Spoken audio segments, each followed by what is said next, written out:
Hey yo, hey yo, hey yo, hey yo, hey yo, hey yo. Welcome back, welcome back, welcome back, welcome back. Random show settings, random show settings, random show settings. What's going on? What's crack-a-lacking, people? What's going on? What's crack-a-lacking? What's crack-a-lacking? How you doing? How you feeling? We're back like cooked crack. What's happening, people? Hope you're good, hope you're good, hope you're good. Wild one for the wild one. It's your boy. It's your boy. It's your boy. Agosino Zinga. Welcome back to another episode of Random Show. Episode number 359. Episode number 359. With I, your host, Agosino Zinga. How you doing? How you feeling? How you doing? Big up the stream chat. Big up the stream chat. Big up the stream chat. Big up the stream chat. We'll get everybody in the stream chat. Big up Chris Mack. Wild one, Chris Mack. Wild one, My Nuts. Gamebridge Footballer, what's going on? LB, what's good? What's good? MX, G1 Roger, what's happening? Zanella, what's happening? Tony FM, what's happening? Gamebreed, what's happening, brother? What's happening? What's happening? What's happening? We got everybody in the stream chat right now locked in. Appreciate you so much for joining me once again. Apologies for the last couple of days I haven't been around, but you know, been nursing a bit of an illness, but we're back, ready to rock now, ready to rock with the content, full steam ahead as per usual. Thank you for joining me. We've got a jam-packed show for you today. We're going to get through, we're going to react to the Elephant Graveyard new video. Big up my nigga Elephant Graveyard. I haven't watched it yet, so I'm going to react to it freshly, newly, so don't spoil it for me in the chat. React to it freshly, newly, raw on this particular stream. Also going to go through some TFATK shit, TFATK Reddit shit, TFATK episode shit, and other bits and bobs in between. Happily here. Yeah, big up Robert Henry Poet, Wagwan G. Wagwan Robert Henry Poet, Wagwan my G. Wagwan for Bing Bong as well. Big up Bing Bong, big up Bing Bong. Big up Bing Bong. Big up Will Dog as well, I think. Is that Will Dog? Sorry, my eyesight's a bit shit. Big up Will Dog in the chat as well. Big up Daniel Clements, what's going on, my GG? Big up everybody in the stream chat, appreciate all of you. Let's just get into it. Let's just get into it. First things first. Have you guys seen this? Have you guys seen this? So I think this is from EREWHON. Is it EREWHON? I think EREWHON are selling this strawberry that's been picked from a particular place in Japan, and it's individually packaged. And I think one of those strawberries sells for like $18, $20, something along those lines. And it's gone kind of viral on TikTok, and everyone's buying it. And allegedly, it tastes fucking amazing. So let's find out what Demi Lovato thinks. Right? Demi Lovato bought herself a new trendy strawberry that's $20. Let's see what she thinks of this new strawberry that's $20. And I want you guys on the street to let me know, would you buy any fruit, especially if it was really ripe, really tasty, high quality, for $20? Is there a fruit that you would spend $20 for? I'm not gonna lie, I think I would. If somebody gave me a bowl of mangoes diced, or pineapple, or like watermelon that was really ripe and juicy, and they charged it $20, it was like a handful, I think I'd pay for it. I'm not gonna lie, because a lot of places the fruits aren't that great, they're not ripe, they're not in season, they're not good quality. So if you give me a really juicy orange, a naranga, a flipping apple, I might pay $20 for it. I really might. So I have the new viral EREWHON strawberry that I'm gonna try. Apparently, you're supposed to smell it. It smells like a strawberry. And then you're supposed to eat it. Oh, I think I'm doing this wrong. Okay, hold on. That sounds good. That sounds good as well, though. I'd give it an 8 out of 10. It does sound good, though. But to be fair, it does sound good. When she bit into it, it fucking made a real moist, juicy sound. That sounds fucking good quality. I'm not gonna lie. And she did close her eyes when she ate it. She did have a bit of an orgasm. Her eyes rolled back in her head. So I think she's lying. She's trying to be a little bit, you know, not be too hyped. But I think that tasted really good. It's like not tart at all, which I like. I don't like tart strawberries. But it's not that sweet. Oh well. Just wasted $20. It's an instant regret on her face because she took like 3 bites out of it. It's already finished, isn't it? I think that's how much. What's a strawberry? I think it's 3 bites. You bite the top, you bite each edge. You're basically done in it. Like 3 bites, and it's done for $20. That's fucking wild. I think that might be the most. I wonder what food has is the most per like square inch. Does that make sense? Or millimeter inch or something? I wonder what food that exists is that. It might be caviar. Maybe it's caviar. Maybe it's something else where you pay the most for a small amount. But that's fucking insane, isn't it? Big up Stevie M. Yeah, $20 for Kush Kale was hilarious. Big up Izanella. The regular $5 pack of 4 to 5 strawberries and a half size are amazing. I wish I had 4 of that. One, yeah, exactly. Oh, and I'm smashing it. I'm sure there's, but to be fair, I'm sure there are some people that like, you know, like at farmers markets, they exist, isn't it? Farmers markets exist where there's people that sell really high quality produce, so it's a bit more expensive than what you'd get in a regular supermarket or whatever, or a store. But you know the quality is really good, so they might sell you a pack of grapes that have all been picked and shit, but they're really juicy. Might sell them for £5, and there'll be a queue because people can't get good grapes. You know, grapes, especially in fucking England. You know, we're not really the country of grapes. So if somebody was to sell me some good grapes in a bag, you know, even if they had seeds in it, I don't give a fuck. That would just ripe and juicy and fucking refreshing. I'm purchasing that shit. But I think also the packaging, the fact that it's come from, I think, some place in Japan, all that sort of shit is really part of it. But EREWHON, man, that store is made to just indulge people in it. I've seen some prices at EREWHON that really made my eyes water. EREWHON makes Whole Foods look like fucking Lidl. Honestly, EREWHON prices make Whole Foods look like Lidl. It's scary how much they charge, man.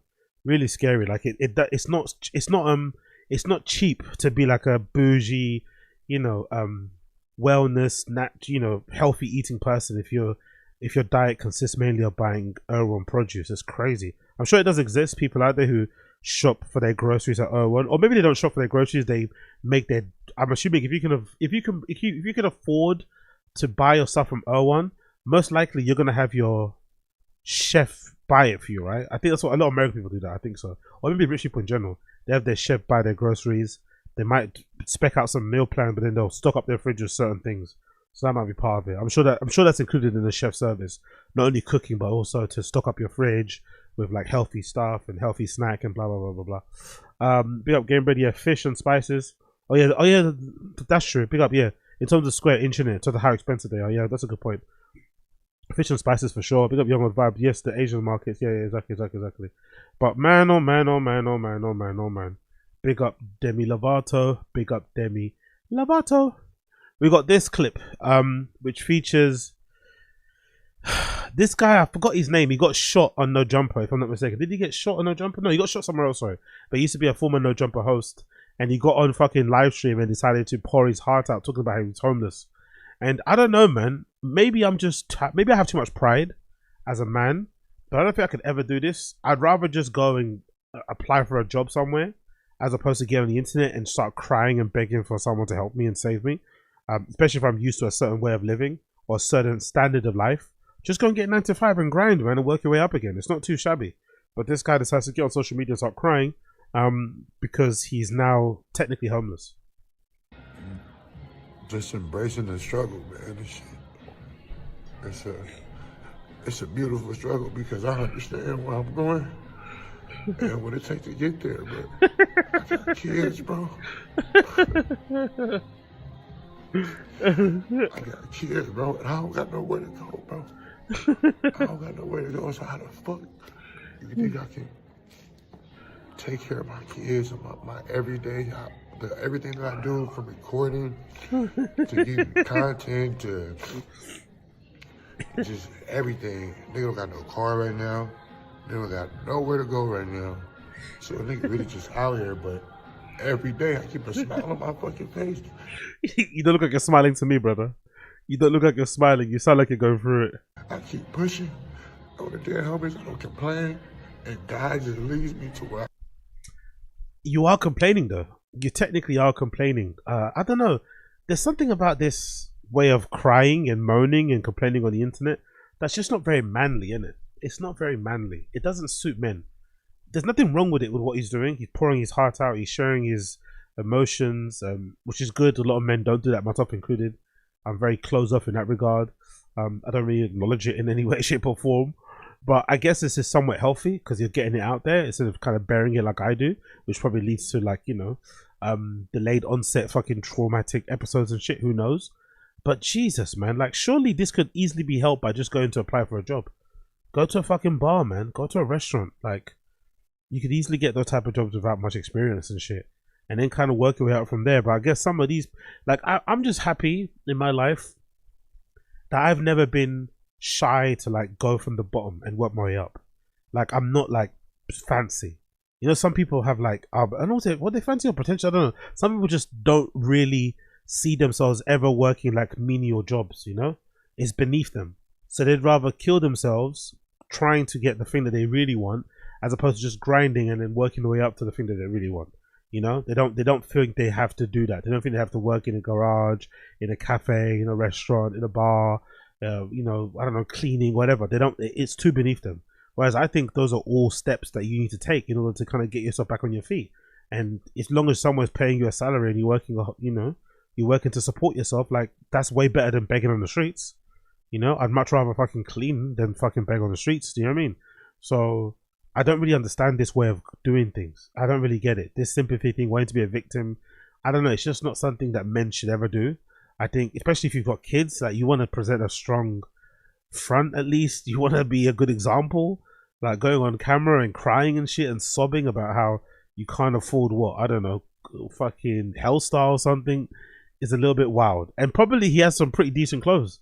He probably has some decent clothes that he could probably sell. I don't know, sell those on Vinted or something. I mean, get your money up. I don't know, get rid of some off-white trainers, get rid of your Louis Vuittons, maybe some fancy, even the fancy shades you got on there, maybe someone else could buy them, and then start up from there. You know what I mean? It's not that difficult, man. I'm not really the fan of the crying online and the sobbing. But you know, maybe this is also indicative of like how people don't really have real friends. You know, because maybe in this sort of situation, your friend should actually step in and help you out. But you know, he doesn't really have any real friends. He has like industry scene friends, and those people aren't to be relied upon, which is why the situation is in now. But get off the internet, my friend, and go hand out some CVs. Go hand out some CVs. Now we got another clip here featuring FPR, short for Fat Pussy Riley, which is fucking crazy. Nickname the No Jumper subreddit guys have given to Riley. She sees on camera and she doesn't know how to act, then proceeds to walk away. So this is part of the stream, a clip taken from one of their streams. Oh my god, big up FPR, big up Blood Clot FPR, and Riley of course, and YURY of course. I'll wrap FPR and Riley. I don't think they have it anymore. I think they got rid of it actually, yeah. Hold on, I was gonna reply to something. Oh yeah, Louis said he was gonna say. Because I'm guessing she saw us off in the camera and she didn't like the reflection because she's gotten really fat. But I don't know, what are you meant to do as a guy? Are you meant to say anything? Because she might just be going through it. She might just have having a bad time. Like I know a lot of people on the Reddit like to mock that, but she's also getting older. Sometimes I don't know, people get bigger, they get smaller, they get bigger. It goes up and down. But she just might just be getting older. Her metabolism is maybe it's not as good as it was when she was younger and stuff. But what do you do as a guy? Would you actually say something? People in the stream chat, would you say something? If your lady was getting a bit chunky, if you met her and she was a slimmy, because you know Riley, when YURY met Riley, she was a super slim girl. Would you actually say that? Is that something is that in your right to say it? I wouldn't personally. I don't think I could ever say it. And I also don't think it would be a problem for me in that way. You know, I wouldn't be with somebody just because of how they look physically. Yes, it's important, but it's not like the number one important thing. So it wouldn't bother me that much. But I know some guys are very like finicky about that. Like if they wake up and you're a fucking fat shit, they're gonna be like, no, they're gonna be out. You know? So how do you even broach that topic? Like, what do you say? How do you do it without coming across like a cunt? You know, like an arsehole? Is it possible? Because I feel like women don't really have that. Women don't really have that in their lives ever. Men do, innit? Us guys, if you're fat, your friends will tell you, bro. Like we get fat shamed by our own friends, sometimes by our own family. I don't think women get that. Like there's actually I take that back, they do, especially within certain societies, especially like Mediterranean girls, South American girls. Like looks and stuff is a big part of their identity. Like getting a bit like people always comment on your body and shit. Maybe it's just a constant comment. So maybe if you're the boyfriend or the husband and you know your wife or girlfriend's already going through it with their family, with constantly being questioned about their fucking body and shit and their weight and their fluctuation of it and stuff. Maybe you just don't want to add any misery to it, so you just be like, you know what, I'm just going to leave it. But then you leave it and you turn around and your girlfriend's huge. You know? Like, what do you do? Like, what do you actually do? I don't think it's like... there's no right or wrong way to sort this, is it? Big up the stream chat. Yeah, maybe she's on medication. Oh yeah, true. That's true. Doesn't she suffer from that? That's a good point. Medication. She might be on something. That's a good point. Maybe she's on medication. That's what happened to Kanye. I remember when he was going through his episode. Maybe when he was going through the whole Wyoming thing. I remember he got really fat when he was going through the Wyoming thing, and I think that's to do with the medication that he was taking. You know, you end up retaining a lot of fucking water weight and shit. Big up Skinny. I'd buy her a mirror for her birthday. Fucking hell. Big up Burt Reynolds. My ex was obsessed with it. I dumped the Dundum. Big up Burt Reynolds. Good. Big up Jack Donny Jr. I did when she got past a bit chunky. I framed it as an action for me. It's not like I don't know that they've got fat. Yeah, exactly. Okay, I like that, Jack Donny Jr. I like that. Like as if like you're taking responsibility of it too, like helping. I think that works. You know what I mean? Like, hey, don't worry, I'm helping you out too. I promise I won't be ordering as much DoorDash and shit home. You know, I won't bring as much snacks back home and stuff. That could also be helpful because I've done that before in the past. You know what I mean? Where you're being like, maybe part of your love language is that you love to treat people. So every day you come back home, you pass by a bakery and you bring a treat. You know your wife isn't like, but then you know she can't control herself and not eat it, and then you're also adding to her fucking problems. You know what I mean? So maybe helping her say, hey, I'll cut out bringing back a pastry if you promise to come to gym with me once a week or something. You know what I mean? That might help, but I don't know, man. I think it's a lot easier said than done. I think the people on the fucking No Jumper Reddit, I think it's a lot easier said than done because they just see the pictures of RYLEE. They think, oh yeah, she's gonna look that way forever. I don't think that's the case, and I think once you're in a relationship with somebody, you end up loving everything about them more so than just their physical attributes and shit. But hey, I could be wrong. I could be wrong. I could be simping. Who knows? Another clip says here, another awkward experience for FPR at the point of having the camera aiming at her torture. The Russian freak then goes into an autistic behavior. The Russian freak, honestly. I love how they call him the Russian freak. He's a very fucking ugly guy though, isn't it? Objectively speaking, no offense to him in general, but he's very not good looking. That's what can be said for sure. God almighty, he just maybe needs to grow a beard or something. I don't know what is about his face. Look old because of the alcohol. I think that makes me look younger. He looks a little bit like look his face. He looks like a snitch, isn't it? He looks like a snitch, doesn't he? Like he looks like he's gonna definitely call the police on you if you hit him or if you try to do anything to him. He's definitely calling the police. She's grabbing a soda really quick, so I'll just come back. Oh, she got it. Okay. Oh. Okay, relax, man. Oh, bless her, man. Bless her. Look at the little eye checks she does at the camera. Bless her, man. She's so uncomfortable, isn't it? Look how she does to the camera. She's so uncomfortable. There's nothing worse than being fat and not being happy about being fat, isn't it? Everything about you just is uncomfortable. The way you put on t-shirts, when you walk, like you just look like you're just always fidgeting. Fuck, man. Fuck.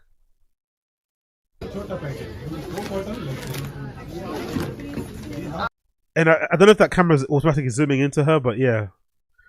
Yeah, her face is definitely more rounded than it was before. She said I don't look 30. And now she's going out of the way. Hold on, not the card.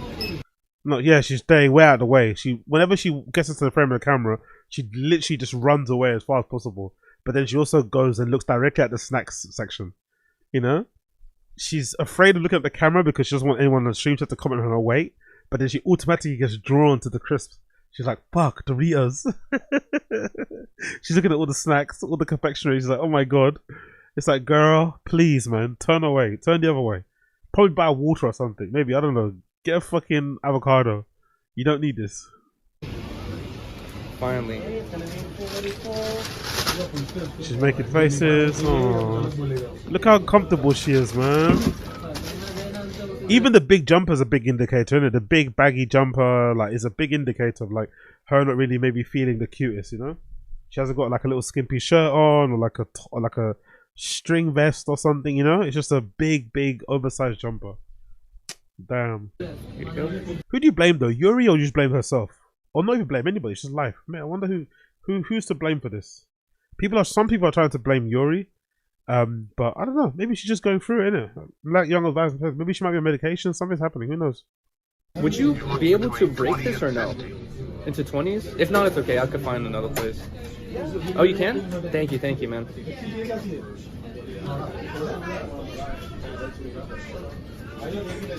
Yo, big up Bo Jackson. That's true. She's not eating that fat, but the problem with her, she's been this size for a while now. Like, it's been a long time since we've seen her skinny. So most likely this is what she's gonna be like for a long time, because she's not. If you can't get smaller at this level, it's not looking good for the future. She's done well to not make it go super crazy, but she's been this level for a while now, you know. So she might actually be comfortable in this new body. You never know. And then people zooming in on her bum. Honestly, the no jumper subreddit people, guys, they love to like rag on RYLEE and YURY, but they can't get enough of RYLEE. Like the guys on that, I think the guys on that Reddit, to be fair, I know they won't admit it, but I think a lot of them, I think YURY's right. A lot of those guys on Reddit, I think they secretly wish they could be RYLEE. I think a lot of them identify themselves with YURY, but they think they're better versions of YURY, and they think they could treat RYLEE way better or something. I think so. I think there's a little bit of like jealousy involved. I'm not gonna lie, because I've tried to watch these guys' streams and they are so boring. They are so boring. Thank you so much, sir. Have a good day. Big up Bo Jackson. Okay, cool. It was sarcasm. Oopsie, went over my head. Whoosh. Hello. Oh, babe, could you help? Babe, could you help? Just grab the bags yourself, you fucking bitch. Ugh. There are things about this like so this is how, if I was on some red pill manosphere shit, this is what I'll be teaching. As a man, don't get in front of camera and start crying on social media. Nobody fucking cares. Figure it out. Go hand out CVs, go rob somebody, go fucking run a scam. I don't know, do something. But don't get on the internet and fucking cry. Go figure it out. Number 2, when you're on camera with your lady, don't ever fucking let her carry the bags. Don't ever ask, hey, can you come and help me out with the bags? No, carry them yourself, bro. Open the doors before she walks in. Do you know what I mean? Let her walk in first. Let her get seated first. Like, carry the fucking bags. Like, if she's got the baby in the pram, you carry the fucking bag. If you got the baby, you also carry the bags. Like, what is this? Can you help? Can you help? Oh, some pussy shit. And also, what is he carrying? It's not groceries. They went to go buy snacks while they're out walking around on their trip. It's not like they're buying groceries. This is like crisp and what? Some fucking liquids and shit. It's nothing. Just carry the shit yourself. Thank you. Guys, another thing the ship does not... What the fuck? Can you help? Can you help? He's like running. What the fuck? Another thing they don't have on the ship is... Oh, look, a skateboard. Did you see that guy? The rock running? stars. 0 rock stars. Oh, he's so ugly. He's so ugly. $1.50 tacos? That's fire. Oh, there's a skateboard. Oh, there's a guy running. Like, such an NPC, isn't it? He's such a fucking NPC. Oh, another one. 5 minutes too long. Anxiety. What's this one about? Yeah, I want to support the locals, but I don't want to get scammed. For you, 5 minutes? No, I'm okay. Thank you so much. Oh, it looks nice. No, thank you. No, thank you. Wait, can I braid my hair? Is long? Is long enough? Yes. No, thank you. They're gonna say I'm racist if I do braids. 5 minutes. Really? No, I'm gonna get canceled. They'll say it's racist. Yeah. No, thank you. Oh, really? Yeah. Come on. Wait, I have no more money to spend, dude. I don't want to take your free. So he didn't want to take the braids, but he heard about free tequila, and he immediately really got interested. He heard free Tito's, and he went crazy. His eyes lit up. Free alcohol? Tequila. If you don't want to spend no money, if you have $1 or $2, you can tip. If you don't have nothing, don't worry. Okay. Let's do this. Oh, big up Johnny Sneed. Good observation, my friend. Big up Johnny Sneed. It's not the bags, AZ. He senses her running away and wants to keep her in his orbit. Guy's a control freak. That is so true. That is so true. He doesn't like her wandering. He saw her wandering around outside and he wanted to keep her.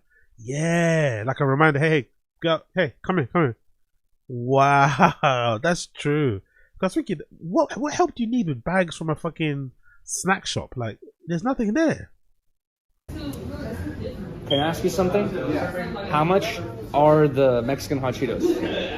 Normal prices, not tourist prices, normal. But in 7-Eleven? Yeah. I think it's like, Look at his face, man. He's so psycho. Why is he staring at the guy like that for? You're asking about prices for fucking hot Cheetos. Look how he's staring at him. Is that the tism? Is that the tism? That's an interesting way of looking at somebody when you're asking about prices for crisps. But yeah, fair enough.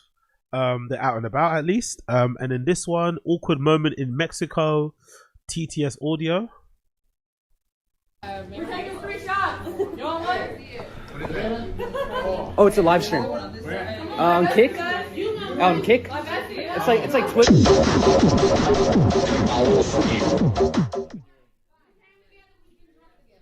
What's the TTS say? TTS says, wait, I thought your girlfriend didn't want to drink.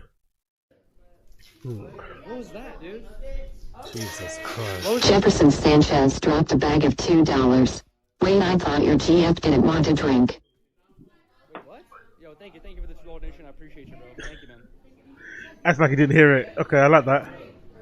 All right. Act like he didn't hear it. I like that. I like that. I'm sorry?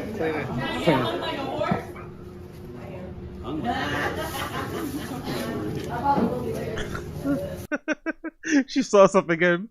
She saw herself again.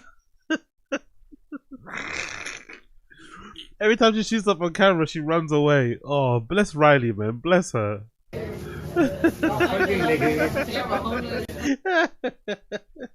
She left the shop. She walked out. She saw herself and walked out. Oh, Riley, babe. What are you doing, man? Look at her. She just walked out. She saw she's the camera and she just walks out.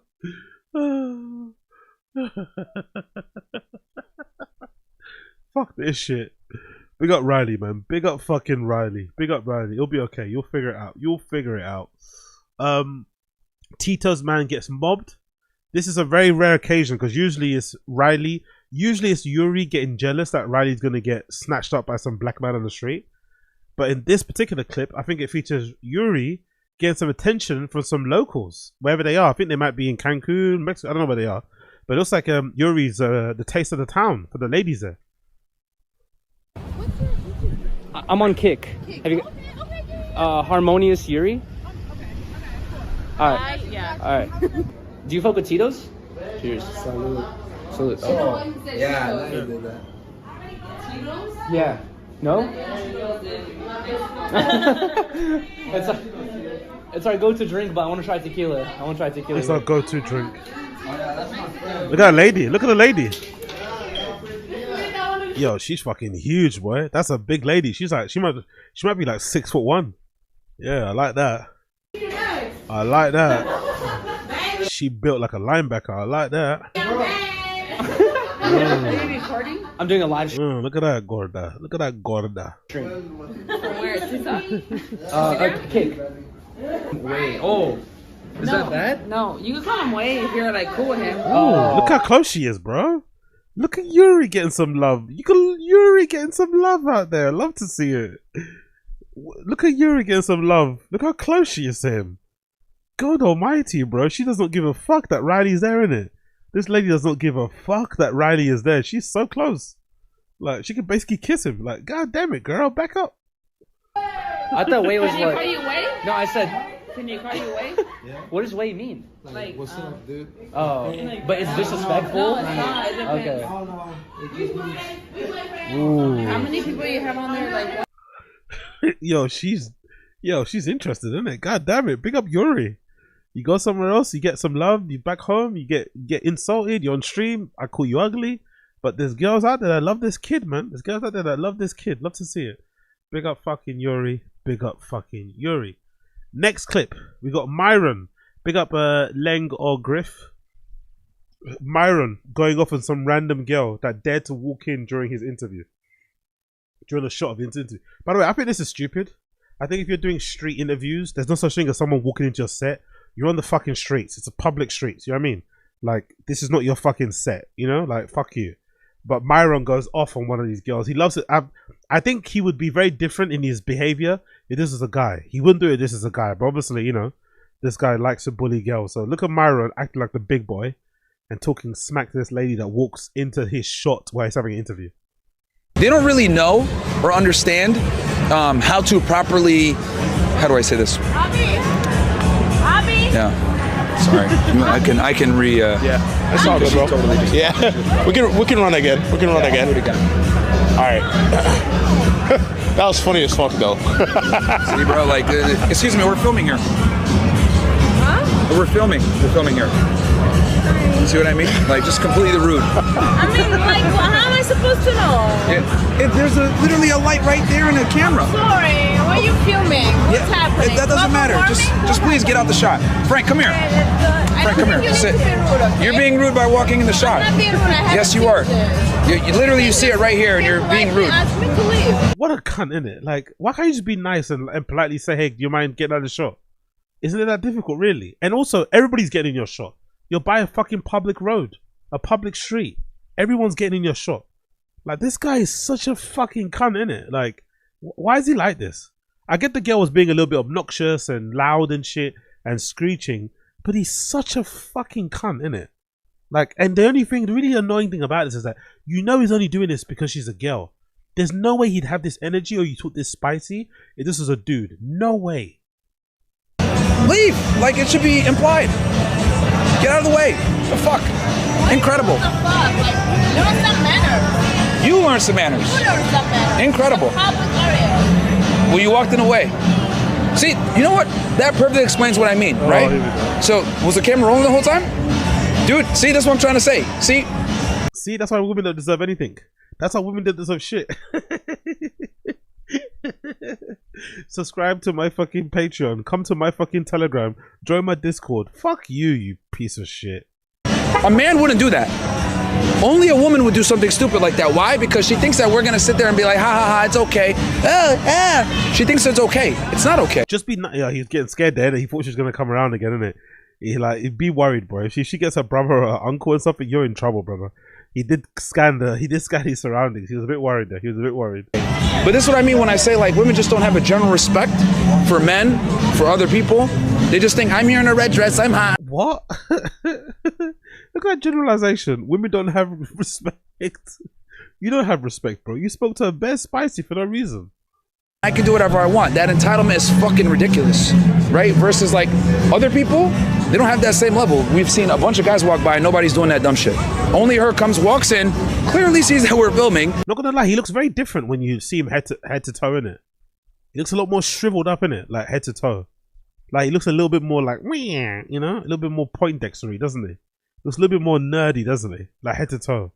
Like, what is even that outfit? Like, are you going on a run? Are you gonna go fucking burgle someone's house? Are you gonna fucking rush? Are you gonna jump in some woman's crib and ruffle through her fucking knickers or something? Like, what's with that outfit? What's with that outfit, bro? But, you know, acts like a bitch for no reason, right? And I'm like, dude, like, we're implied. And then we said, hey, we're filming. Yo, is that an Escalade? Yo, American cars, bro. How big is that car? Look at that bonnet. Look at the front of that. Like, if that shit hits you, you're dead, innit? If that shit hits you, you're split in two, maybe. Look how big it is. What is it? It's a Tahoe. Fucking hell. Honestly, pedestrians in America, God bless you if you're a pedestrian. Because if you get hit by a car, there's no way you're surviving, innit? The size they are. There's no way you're surviving. There's no way you're surviving if a car hits you in America. Because those cars, like, that's a tank. Look at that. God almighty. I don't know why. That just scared me when I saw it there. Filming. And what does she do? Instead of saying, I'm sorry, she goes, ha! Like, to be funny. It's not funny. It's not cool. It's fucked up. But that is the entitlement that modern day women have. Yo, big up SANAZ. MYRON looks like a Tim Burton drawing. Yeah, exactly. I definitely saw in my head exactly what you mean there. Big up SANAZ. He just looks very different, isn't it? Very different, very different. And not to be that guy because it doesn't matter, but for someone that's very alpha and whatever else, that dog's a bit GAY in it. For someone like him, no? For someone that talks the way he is, you think he'd have a Doberman or a pit bull or a boxer. That dog's a little bit GAY for somebody that's such a supposed alpha, no? Cute dog, don't get me wrong. Very, very cute dog, but it's a very GAY one because for someone meant to be so alpha. You know? Where's the pit bull? Where's the Cane Corso? You know? Interesting. Interesting. Continuing on. I think that's it, right? Yeah, cool. I think that's it. Let's go into Elephant Graveyard. So, be up Elephant Graveyard. We're going to watch the Elephant Graveyard, react to the Elephant Graveyard. It's called How Comedy Became a Dystopian Imperial Hell World. You know how much I love Elephant Graveyard. You know how much sick stuff he's been doing lately. He's been going up and up. Look at this video, 1 day old only. It's already nearly 300k views. He usually kills it. His editing is fucking crazy. References are out of this world. Great music and everything else in between. So let's see what Elephant Graveyard has cooked up for us today. But we went from Walter Cronkite, basically, to this guy, Joe Rogan, who believes in dragons. I checked it. He believes What a great quote. That's a great quote to start off with, honestly. That quote is so good. We went from Walter Cronkite to Joe Rogan. He believes in dragons. That's such a good insult. He believes in dragons. Did you triple force that? And he also thinks that dragons, like I guess, like dinosaur type of animals, roamed the earth when people did. So this is the type of really, really bad information that's going out there. This election was the first time they didn't really have control of the media anymore. Because what? Because of us. Non-mainstream media. Because of podcasts. Podcasts. I'm selling tickets. Because of social media. Because you're of X. humanizing Trump like, well, he's a human. Yeah. So why can't They've been caught up in all this shit they've shoved down everybody's throat, especially all the Russia shit.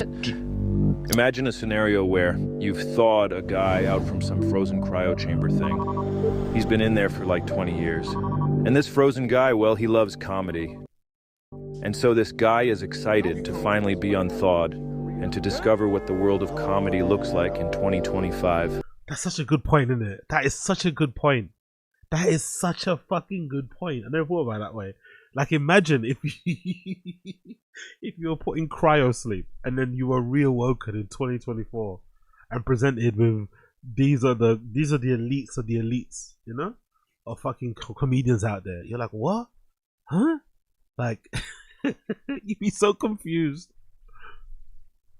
The year of our Lord. So you invite the guy to your house, sit him down on the Chesterfield, and prepare a televisual feast to get him up to speed. And you try to find a way to explain to this guy how this guy right here somehow is the king of both comedy and broadcasting. He said Donald Trump was Hitler, but half the country disagreed with us and he won, and this is fucking great. And Joe Rogan believes in dragons!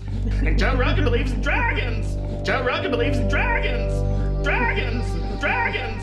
Dragons! Dragons! Dragons! I'm sorry, I need to rewind that. I need to rewind that already. Said Donald Trump was Hitler, but half the country disagreed with us and he won, and this is fucking great. And Joe Rogan believes in dragons! And Joe Rogan believes in dragons! So good. Joe Rogan believes in dragons! Dragons! Dragons! Dragons! Dragons! Dragons! Dragons! Dragons! Also, what's that movie? The movie that what you call it? Stallone's in. What's that one? Is that sci-fi one? I think I watched it before. Where he's like a cop that's in cryo sleep. Is that the one? What's that film called? He plays a cop, and I think he gets put in cryo sleep. That's what I'm thinking about. Is it? Which one is that one? It's what's it? Sylvester Stallone. Is it the Demolition Man? He's a police officer. I'm sure it's like a police force set in the future. I remember I watched it before. Is it Judge Dredd? Cry Cop. Is it? I don't know what it is. Whatever the movie is, I love the reference. Big up everyone in the stream chat. Cry Cop. And you gotta explain to the freezer guy that you're sorry to be the one to tell him this, but we truly live in hell, and I feel that in my bones.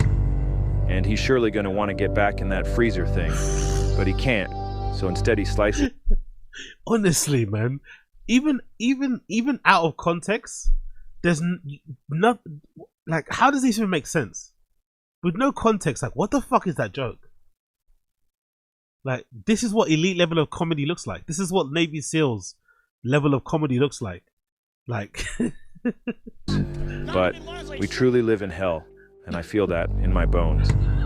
And he's surely gonna want to get back in that freezer thing, but he can't, so instead he slices his own head off. Just a little scenario to think about. How the hell did we get here? Yeah, exactly. It could have been great, but well, you guys know how the universe works. We're all just flying down an endless series of alternate realities inside a vast multiverse. And you can't really control which branch of those realities you are going to live in.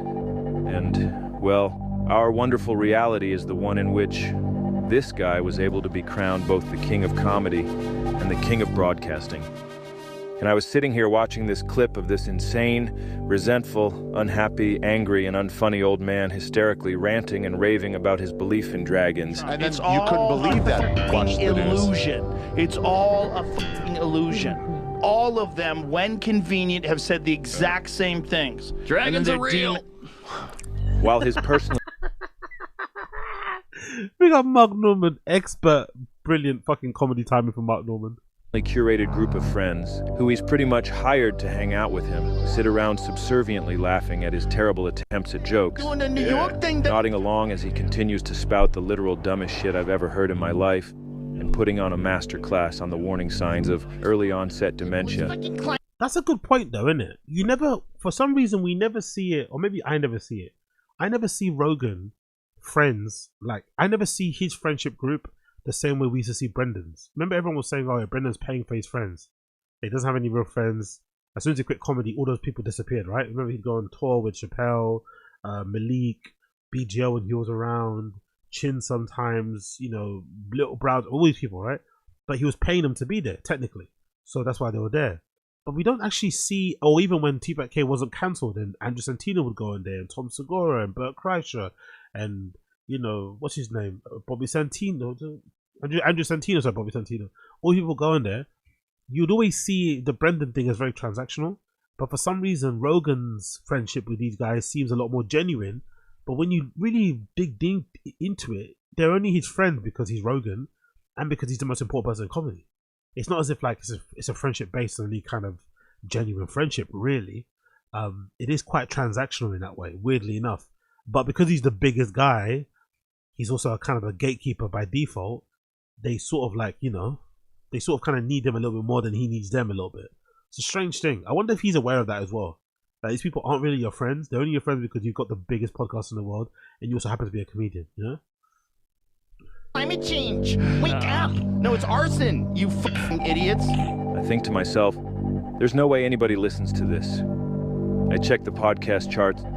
It's number 1. No, 2. Dragons. And oh, who's number 1 now? Who's number 1? I check the podcast charts. Who's that? Who's Mel Robbins? I never heard of her. Who's Mel Robbins? Okay, Mel Robbins, Joe Rogan, The Daily, that's the New York Times one, Call Her Daddy, Blink, and Murder and Moonlight. I've actually heard that The Daily is quite good. People actually say the New York Times on The Daily is actually quite decent for like daily news stuff anyway, from what I've heard. But I haven't listened to Call Her Daddy since the breakup, and I'm not gonna lie. I didn't mind it when the 2 girls were on it, but I think, you know, listening to that girl by herself interview people, I'm not really into it.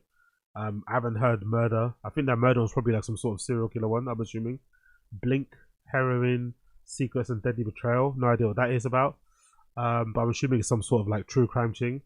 But I don't know who the fuck is Mel Robbins? Who's that? Who's Mel Robbins? I've never heard of her. Who's that? Oh, she's an author. What did she write? Mel Robbins is an American author and podcast host, former lawyer. She's known for a TEDx talk, How to Stop Screwing Yourself Over. Her books, The Let Them Theory and The 5-Second Rule and the 5 High Habit. Since 2020, she's hosted Mel Robbins podcast. Okay, no idea who this girl is. Mel Robbins. Oh, she's an Oprah friend as well. Okay, cool. I get it. She's probably got one of these fucking self-help woo-woo books, isn't it? Right? The 5-Second Rule. What's the 5-Second Rule? Let's see what this one. What's the synopsis about this rule? The 5-Second Rule. Throughout her life, what's this book about? Let me just what is it about? What is the 5-Second Rule? Quotes. If you have an instinct to act on a goal, you must physically move within it. 5-Second Rule. What's it about? What is it? What's AI telling me? The 5-Second Rule is a self-management technique where you when you impulse to take an action on something, you count backwards 5 seconds and then immediately start doing it, essentially preventing procrastination to acting before. Isn't reading about procrastination, isn't reading about ways to combat procrastination basically procrastination? Key points about the 5-Second Rule: overcoming hesitation. Core ideas to act within the 5 seconds to bypass self-doubt and hesitation. Application: this can be used for anything from starting to work out, apply method. Okay, cool, fair enough. Sounds fucking boring though. It's number 1. No, 2. Dragons. And it's listed as comedy. Dragons. Oh God. it suddenly all hit me how messed up this all is, and how this whole shit era of comedy kind of snuck up on all of us like boiling a frog or... Yo, big up Chris Mack in the stream chat. Oh shit, sidebar, did you see Matt and Shane is officially a Spotify podcast as this week? They probably got a bag, but I wondered how large it was because it already makes 60 per monthly. Oh yeah, I saw that. I think I saw that on their Reddit or something. Yeah, I saw that too. They've got the little overlay in it. I'm assuming there was a bag involved, but probably not a big one. I bet they probably, I can assume Spotify probably have like probably taken a step back on offering big bags for licensing deals, and they probably just have a little one. So maybe when you upload it first on Spotify, and then it kind of trickles through to the other podcast feeds. But the fact that they didn't announce it, I would imagine it's not a big bag. I don't know if they didn't announce it publicly. I think it's just one of those kind of like we help you out, you help us out type of bags, but it's still probably a decent amount. And I also don't think it matters if they make 600 grand on fucking Patreon. I don't think it matters them. You know what I mean? It wouldn't hurt them making more money. I think that's one thing I've learned about America. You guys in America, man, people pay a lot for media. They pay a lot for entertainment. You know what I mean? People don't fuck around, so I don't think it would hamper them in any way, shape, or form if they got a big bag from Spotify. Big up, Austin Casey. Have some respect. You are watching one of the 250 top comedian assassins. Yeah, smiley face. We should all have more respect. Let's all respect these people more. Not just me. Let's all have a more collective respect, okay? Let's respect these guys. Sets and reps. But no one says that anymore, by the way. You notice that? No one says sets and reps anymore. I don't hear many comedians talk about going on. Maybe the ones I hear is like of like proper comedians, the East Coast ones. I don't hear from West Coast comedians about getting up, doing fucking, going through their fucking 5 minutes, getting on. I don't hear about anything about that. I wonder why that is. No one says anything about getting up anymore and working on material, holding a joke. It's almost as if they're all phoning it in. Or whatever. And I don't know if I'm just crazy, but I think this is actually bad. So I started thinking, trying to put the puzzle pieces together. Just trying to figure out, how did we even get here? And where are we going? And does it really have to be this shitty? Was it ever even not shitty? Like, what the hell is even going on here? That's a good point. And just like that, I realized it. I was at the airport one time and I went to a Starbucks to get some coffee. Stand-up comedy is fucking stupid. And I don't even... Bro, big up Elephant Graveyard. Did we come to the same conclusion once in the stream? Do you remember once I forgot what it was. What were we watching? I think I put you guys through hell, and I went on the fucking stand-up subreddit, r/stand-up, and we went through the top post based on month or based on year, and it was brutal. Remember, we went through the top. Like, actually, you know what? I'm gonna do it right now. Just two videos. Let's do two, and let's see what the fucking level of comedy is like. And we came to the conclusion that stand-up comedy is fucking garbage. Let's see. Let's just do this. Let's go top, right? And let's go by month, and let's go for the first two. Let's do the first two, and let's see what level of comedy exists out there right now. These are the top two posts on the r/comedy subreddit, right? Let's see what the fucking standard is like. A right-wing nutcase just tried to get me fired from a venue that I own. Hi, I'm Steve Hofstetter, and I'm a stand-up comedian that lives in Pittsburgh. Okay, this is not a joke. This is more of a rant. Okay, let's go for a joke. This is a joke. Let's go for a joke. This is a joke. A lot of people now think if you let transgender women into women's bathrooms, it'll be like a loophole for predators, you know? And you're allowed to think that. But I will say, if you do think that, that does mean you believe there are guys out there going, man, I'd really love to go into a woman's bathroom and abduct and murder someone. But unfortunately, I'm just not allowed in there. Okay. Comedy. Another one. Last one.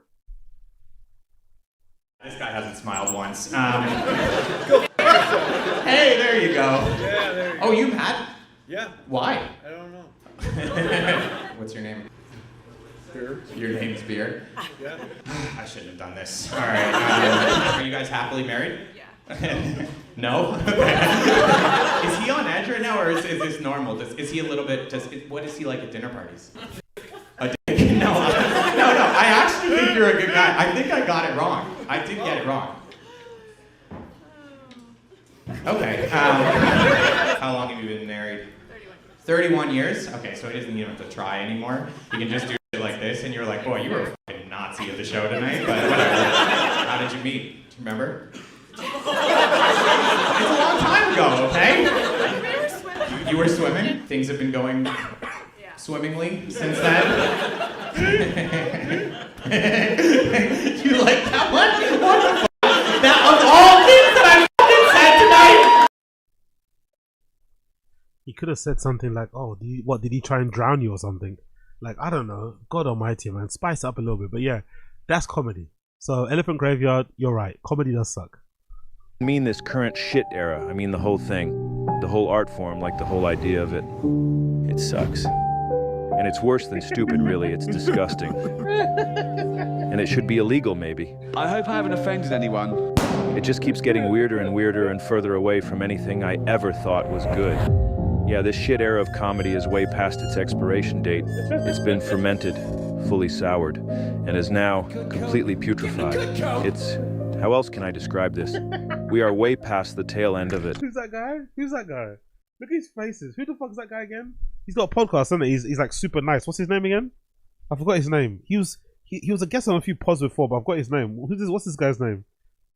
Do you guys know his name? What's this white guy's name on the screen here? He's got a weird face, man. He could just tell him he's not funny by just the way he looks.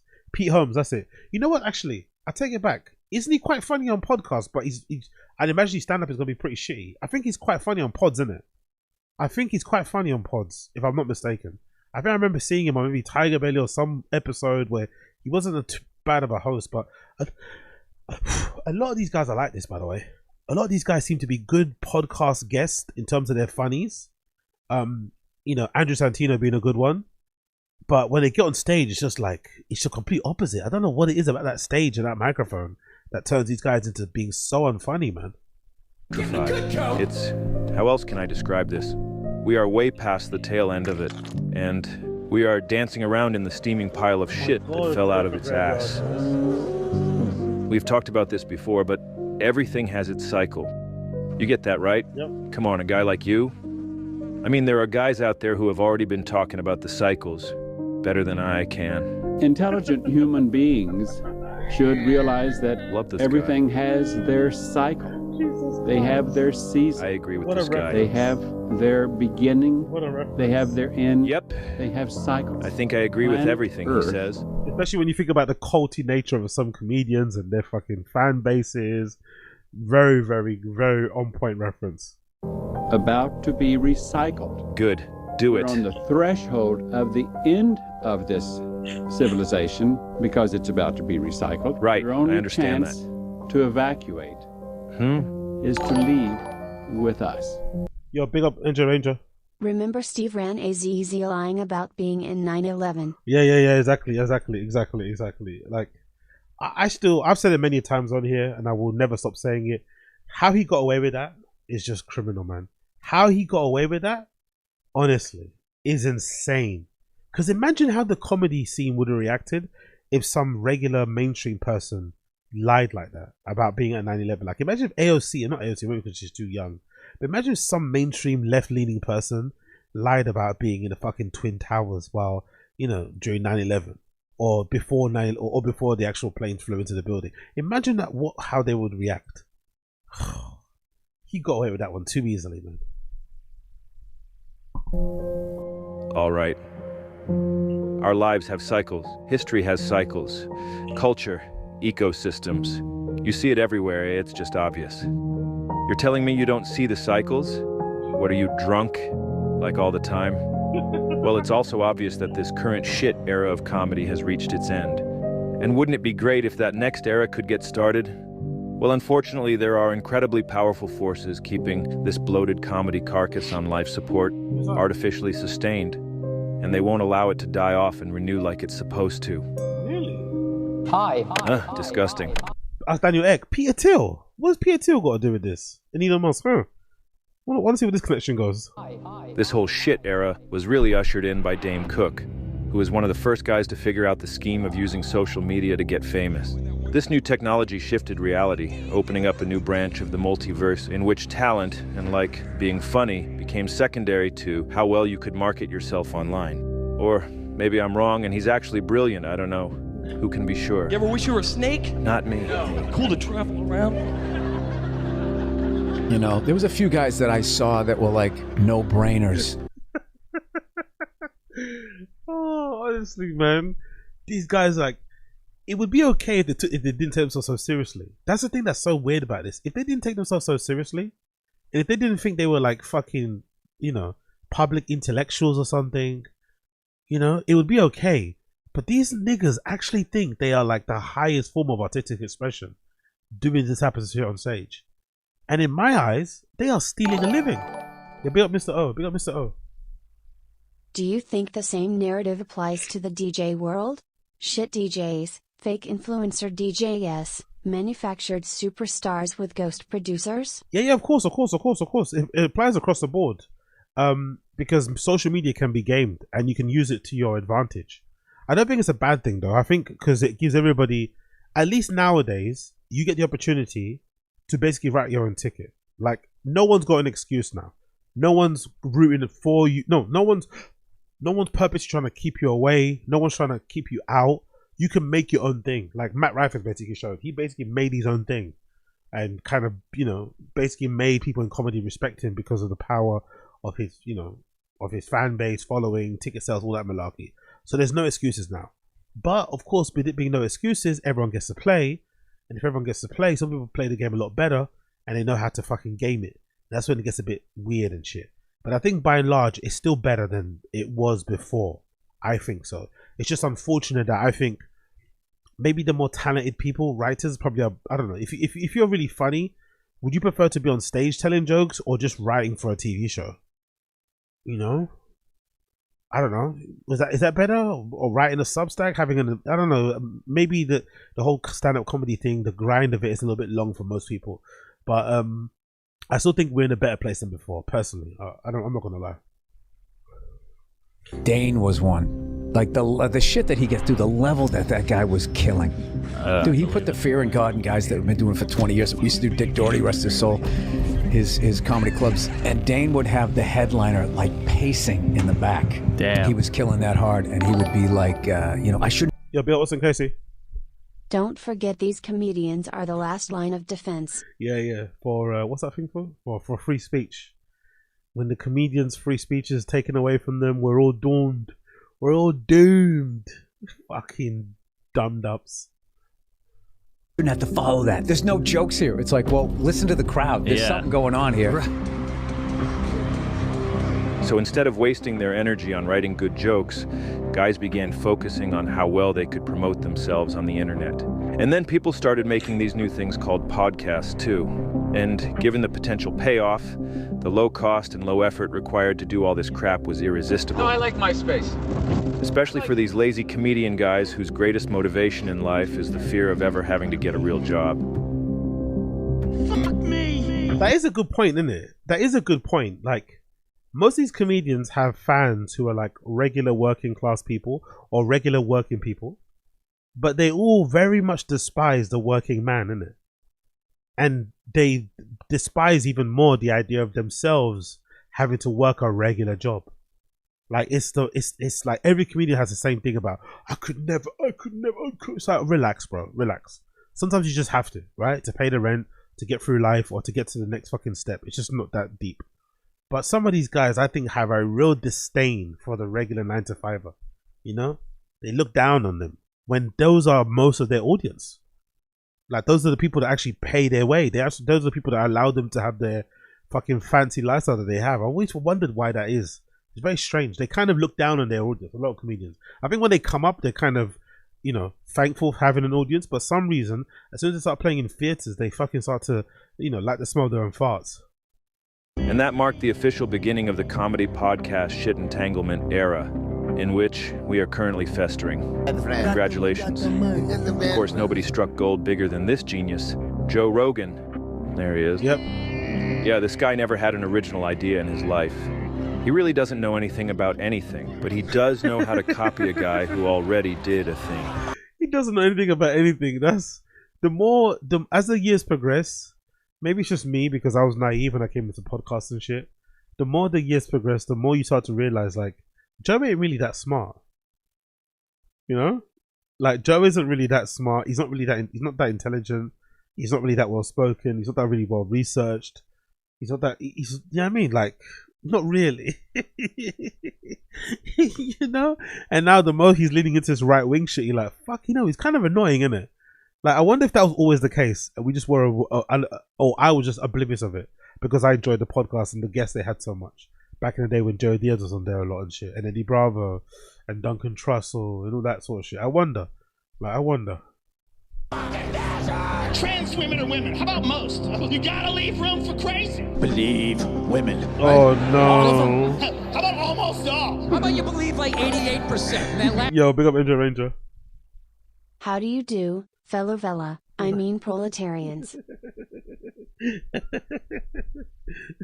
up Angel Ranger. That's 12% that's out of their fucking minds. You know, I think that's a fair percentage, wouldn't you? You gotta leave room for crazy. That's what he does with stand-up, and that's what he did to start his podcast, which he stole the idea from Tom Green. Yo. Big up Asad Aziz. AZ realizing Rogan is dumb, Elon is a fraud, stand-up comedy is GAY, and the man's growing up. Yeah, man. I've done a lot of fucking growing up in the last few months, man. It's been brutal, though. The Elon one is still fucking hurting my soul, man. That tweet about fucking exonerating Derek Chauvin. Like, that fucking broke me, man. I'm not gonna lie, man. That broke me. I was like, not my guy Elon, bro. Not my guy Elon. Like, what? Free Derek Chauvin? Like, are you fucking nuts? Oh. Ladies and gentlemen, welcome to the show. It is 8:01. You're watching Tom Green Live. Roll the open. Tom had the brains and the balls to start his own talk show, broadcasting live on the internet from his own home. Oh, sick. So, I didn't know this, by the way. Please forgive me for being ignorant. So Tom Green show was kind of the precursor to the Eric Andre show, isn't it? You know Eric Andre, how he has all those wacky things happening on the show. So I guess he took a lot of inspiration from this Tom Green guy, right? I love his set, man. I wonder why more people don't do this sort of style of like show. You know, this is kind of fun. Like, everyone just does the same thing, like sit in front of microphones and shit on the table. But he's got a really cool, fun set, and he's drinking booze on it. Maybe this is where Red Bar also gets his inspiration from, drinking booze on stream like Red Bar. And it was great. It was funny, chaotic, and it never took itself seriously. That's good booze. Play something real quick, okay? Okay. All right. I'm on Tom Green Live. Hooray! Cool. Awesome. It was unpredictable, and stuff went wrong all the time. We can't see the on-air feed that's right amazing. now. The live feed's not coming through too good, but we figured we'd sit and wait. This guy's scaring me. Are we up on the computers? We're up. Why'd he stop? He'd get mad at his production staff as a bit. I want to see a laptop right now with it on the feed. Can I see it? Bring me a laptop right now. Instead of whatever this is. Oh, Tom Green looks fun, man. Yo, big up, Austin Casey. I saw a comment that said Joe shitting on office jobs, then an immediate like an advert plays is crazy. Oh yeah. Oh, I love that. If that's true, I love that, man. Then having a fucking LinkedIn ad, or what's that other one they used to always advertise about hiring? I think Bill Burr used to have it. ZipRecruiter, right? Having a ZipRecruiter ad fucking play and all that stuff, but you fucking hate the employed. You hate the 9-to-5ers. What a fucking weirdo. No. It's weird. It's sort of like an Olymp. Sorry. Sometimes he'd get bombarded with prank calls, and because Tom has an actual sense of humor and a fully functioning brain, he could play along with them. Tom Green, can you do a barrel roll for me? A barrel roll? Yeah, a barrel roll. I like that guy. That guy's cool. I'm the guy you hung up on the first call. Oh, okay. Well, I'm sorry about that. Hey, man, I just wanted to tell you. Hello, you're on the air. Instead of whatever this is. I am really into rock, paper, scissors. How into it are you? I'm undefeated. How is that possible? Whenever they wanted anything, I would be like, all right, rock, paper, scissors. If you win, you can do this thing. If I win, and then I would like pick the thing that was like their sort of deepest fear, you know. Can we play right now? If I win, I do the programming on your show for a week. No, that's worth a lot of money. You can f off. Vance, you were so confident until just now. We could pick a month, few months off. All right. Sounds like someone's scared to lose at rock, paper, scissors. It sounds like someone else is scared to lose it. No, you're asking me for something that's ridiculous. Look how mad it is. You don't have it. Fuck off. And number one comedy podcast in the world. Friends was a funny show. Joe, you were great on Friends. No, I wasn't on Friends. That's a joke. Hey, stop joking. No. But is this There you are. hall going to Everybody's be done it. huge? my god. He absolutely hates jokes, innit? He absolutely hates jokes. Oh my god. Big up Alex Jones, man. That's such a good little zinger there. And he completely rolled his eyes at it like a little sassy bitch. One comedy podcast in the world. Friends was a funny show. Joe, you were great on Friends. No, I wasn't on Friends. That's a joke. Hey, stop joking. No. But is this There you are. wall going to Everybody's be done it. huge? Is it- Huge? That's a joke. Did Such a fun podcast. Such a fun You time. need to beat Russia? Are you out of your fucking mind? Fun. Are you serious? Do you know how big that place is? Do you Too know how big. much military force is behind Putin? What are you talking about? What are you talking What are you about? talking about? Like, what if he Right. just decides to go nuclear? Oh God, shut up. Break down your whole regime. Oh, that's better. Exactly. In the black limousine. Oh, hell yeah. God, can you imagine that parallel universe where Tom became the #1 podcast guy instead of Joe? Oh, so much Must fun. be a fun place to Yeah. be. That's where we're all supposed to be. By the way, does anyone know anything about the law about Tom Green? Why did Tom Green stop? That show looks fucking great. It looked like a mix of like, or not mix. It looked like everything I'm seeing nowadays with Adam Friedland show, maybe even with Tim Dillon's set a little bit, with obviously Eric Andre thing. Like, it looked fucking fun, man. I love how he has it set out like a late night show, by the way, sitting side by side with a guest.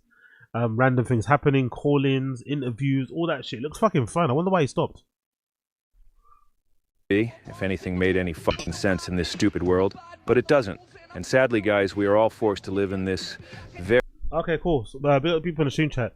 Big up Josie. I think he stopped because he got cancer, testicular cancer. Okay, oh, that's a shame. Big up Dave Smith, testicular cancer. MK got too expensive. Chris Mack, I think it started getting really expensive to host HD. Okay, true. We forget about that, innit? Hosting. Remember before YouTube? Like, where would you host videos, bro? Hosting videos on the server was so expensive. Honestly. Now with YouTube, obviously, it's like basically unlimited, isn't it? Really high quality places where you can fucking host your videos. But yeah, back in the day when you were running those things yourself, or having to stream it with your own software and all that malarkey, and not having just, you know, easy built-in applications like OBS, like I use and shit, and Streamlabs and shit. Oof, it must have been tough to keep this going. But he was ahead of his time, man. Tom Green was ahead of his time. very shitty branch of the multiverse. Exiled from the group. This is the branch where Stu and Joe stole Tom Green's idea. Bill Coiler, it was 25 years ago, he just moved on. Imagine moving on. Imagine moving on. These guys will never move on, innit? They're just gonna bleed this fucking podcasting dry. There's no such thing as moving on. That's why I respect people that do actually pause or move on. Like even Nick Mullen, everyone's kind of ragging on Nick Mullen for quitting Come Town, quitting fucking Adam Friedland show, but sometimes it just gets boring, bro. Just hearing yourself speak again and again and again, constantly being on camera and shit, like, allow it. Just, I don't know, do stand-up and live your life, innit? You don't need to always be on the internet. You don't need to always be fucking creating content. But I think these motherfuckers, because they don't got anything else, because most of these guys are, I would say, most of Rogan's orbit are podcasters first, comedians second. Like, that's where the majority of their fans know them, from podcasting.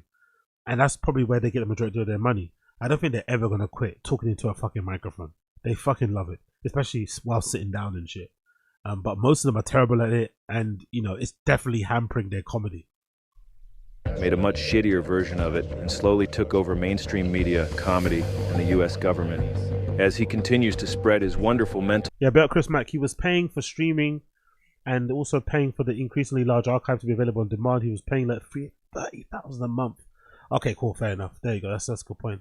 Yeah, build Yellow Vibes. They're going to be doing it until they're 86. Yeah, talking about COVID. Exactly.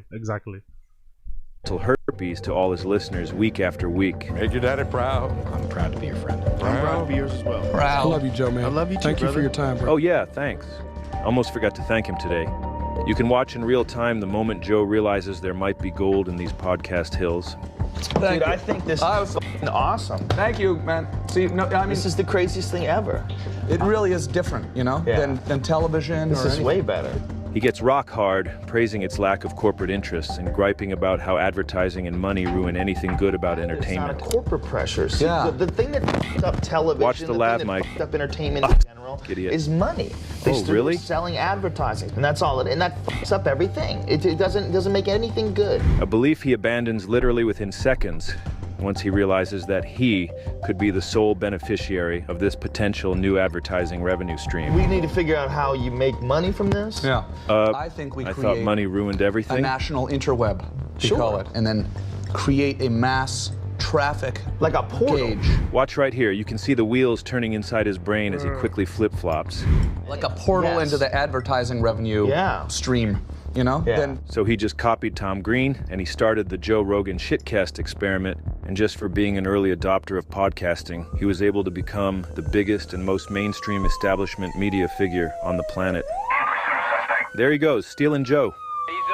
He's like DSP in that way, isn't it? He's like Darkside Phil in that way. Like, he got in so early, it's basically impossible for him to fail, and that's why he's still around. You know? He got in so early that, and he just stayed consistent with it. It was impossible for him not to be a success. And now he's just the only one. He's probably going to be, like a Young Old Vibe said, he's probably going to be the last one left to go. You know? he's going to be the last one left. He's definitely going to be on that fucking show with that fucking backdrop in his 80s, you know, ranting about ivermectin. You know it. You fucking know it. Yeah, this visionary genius is comedy's George Carmack. Who's George Carmack? Well, he's the guy who found that first piece of gold in the Yukon, which started the whole Klondike gold rush. There was nothing special about George Carmack. He was just some guy. He was just lucky enough to get a tip from this other guy, Robert Henderson, saying there might be some gold up there in the Yukon. So George just went up there and yeah, he found some. And after that, loads of guys swarmed up to the Klondike there and ruined the place as they all tried to copy what Carmack did. And just like Henderson tipped off Carmack, Tom Green tipped off Joe, giving Joe the idea to start a DIY podcast. And he did. And he struck gold and caused a stampede of comedians trying to copy his blueprint, turning everything to shit in the process. Like a plague of locusts. Shit locusts. And guys, please don't hold that against Tom, all right? There's no way he could have predicted the consequences of that tip. And Tom's a wonderful man. And actually, just like Joe Rogan, all his riches were never enough for George Carmack. He was always questing for more and more gold, never satisfied. He, like Joe, must have had some kind of dad-shaped hole in his soul that he tried to fill with money and fame, but it never really worked. What are you saying? George dropped dead at age 61 while working yet another new claim. I'm just saying. So Joe struck gold and, as we all know, became the godfather king of both comedy and podcasting, and helped to restore faith that we are still living in a meritocracy-based society. And we love him. Yeah, exactly. I also feel like I've stopped, like, they've reduced that conversation. Remember the whole meritocracy, like, you know, the cream rises to the top. I feel like I've stopped hearing that from comedians. Because I think they you know, subconsciously know that's not true. They know if you're friends with them, your career gets turbocharged. If you're friends with Rogan, you jump a few steps. So I think they are by default not proclaiming that comedy is this great meritocracy and thing. No, it isn't. There are some good comedians out there who are performing in fucking, you know, in dive bars in front of 2 people, you know, because they're not friends with Rogan. But then there are some shit people who are performing at Madison Square Garden every other fucking weekend because they're friends with Joe Rogan. So this whole meritocracy thing is a fucking ruse. Him, and we thank him each and every day of our lives. Along the way, Joe spawned a slew of copycat shows trying to coattails his success to the point where every single comedian now has their own podcast, literally every single one. And so many of them were built on the same premise of what goes on inside a comedian's twisted mind, what really happens backstage in that green room. The green room is Twisted minds. No one can joke like a comedian, innit? No one can joke like a comedian. Their twisted minds are the best minds. Yo, big up Young Old Vibes. Appreciate you. Big up Young Old Vibes. Big up Blood Clot Young Old Vibes. Thank you for the fucking 5 bomb. Big up Blood Clot Young Old Vibes. Everyone that gets a fucking membership from Young Old Vibes, make sure you say thank you. Make sure you say thank you, you motherfuckers. Make sure you say thank you. Appreciate Young Old Vibes. amazing. No. I know it looks bad, it doesn't. I can't believe it. Well, we all found out pretty quick that most of them are just sick, twisted perverts and dangerous, mentally ill narcissists. Big up me getting a subscription, by the way. Big up me getting a subscription. Love it, love it, love it. Predators, abusers, all those kinds of guys, farting around in that stupid green room in one big depraved circle jerk. As long as she paid 100. I had girls in my dick giving me coke from Chewy. You think I'm fucking kidding you? Yeah, you gotta suck my dick to get up in the belly room. I'm making a call for you. That's the fucking gateway into coming to Hollywood. Everybody knows that. How many girls did you have do that? Oh, 20 of them. I got to Hollywood, bro. She was beautiful, and when she left, she had dirty fucking. Her nails were dirty. By the way, this is the real reason why Joey Diaz quit the church of what's happening right now. Because he went to get away from all that content. And that's why he took a break. And it worked, to be fair. He ran away from LA, went to New Jersey. I love Joey Diaz, honestly, I really do. But we know the real reason why he quit. Why he stopped doing stand-up, stopped doing podcasting. We know the real reason. A year later, she wrote me a letter to the Comedy Store. You sucker, you broke me. I kept shooting sperm balls in a f***ing ball. That actually makes me want to start believing in the death penalty. Send him right to Sparky. Anyways, on and on it went. And they just kept making these podcasts. They just won't stop pumping them out. And then a pandemic happened and people were alone. And so that edit is so good. They just won't stop pumping them out. It's fucking Joe Frosting. Honestly, the edits are so good. Big up. From Graveyard. Anyways, on and on it went. And they just kept making these podcasts. They just won't stop pumping them out. And then a pandemic happened and people were alone and so desperate not to listen to the thoughts inside their own heads.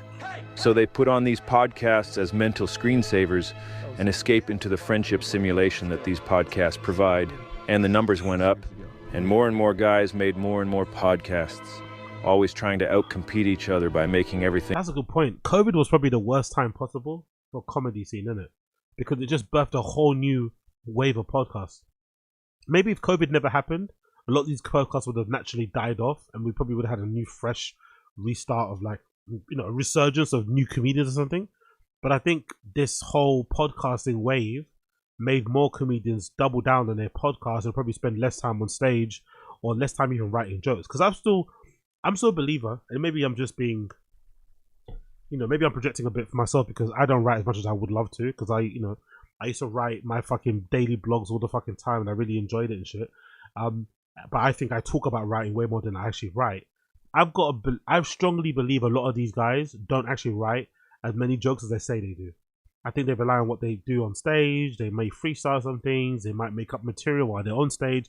But I don't think a lot of these guys actually sit down and write jokes anymore, because most of their time is spent podcasting. Like what time do you have to fucking write jokes when you're podcasting, you know, I don't know, 6 hours a week, plus you're on the road, plus you're trying to record a special, whatever you're fucking doing, recording ad reads. I just don't believe they actually sit down and write, which is probably the reason why a lot of their fucking material is so fucking shit. Yeah, what's in Casey? Podcasts as a friendship simulation just blew my mind. 100%. 100%.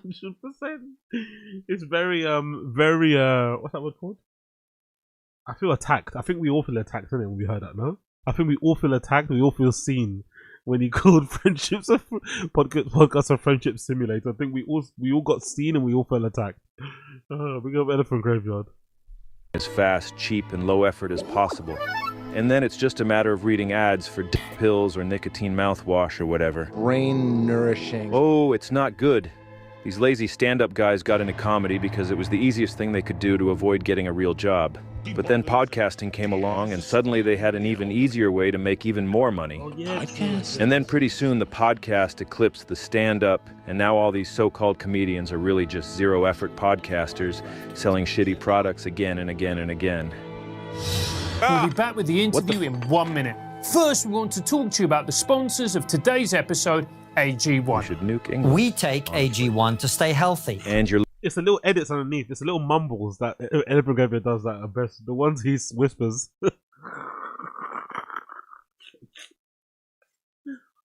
Looking great there, bud. Jesus Christ. They really have become indistinguishable from those infomercials you used to see on TV late at night when you couldn't sleep. And you'd turn that thing on out of desperation just to maybe hear another voice. My go-to thing when I was younger, if I went to sleep and I was up late, because I've always been a night owl, I don't know what channel it was. Back in the day when we had cable, the first time we got cable, there was a channel that would always show like reruns of like what's his name? Is it David Hockney? What's his fucking name? The guy who's friends with fucking Hiroshi Fujiwara. Is it David Hockney? No, I think David Hockney is the artist, isn't it? I'm not thinking about that. Who is it? Not David Hockney. What's his fucking name? Old dude. He's kind of similar. He's kind of similar age to Paul McCartney, but he'd always be on stage performing these shows, and I remember just putting that on late at night to go to sleep. I wouldn't usually put on QVC and shit. Usually those kind of reruns. I forgot his fucking name. Who's that fucking person I'm trying to think of? Musician, old white guy, sings with a guitar by himself. He's not David Hockney. I'll think of it. I'll think of it later. You might even see an interesting product. Who knows? Arthritis, depression. Those are podcasts now. iRestore, the clinically proven, game-changing hair Maybe growth. someone should do probably. Oh my god, look at that, man. That is a crazy grift, isn't it? That is insane, bro. Like, you should be ashamed of yourself as an artist, isn't it? Like, they're selling out and there's this, isn't it? They're selling out and then there's this. iRestore a laser. Get $625 off if you enter the code BERTcast. That thing must retail for like thousands then.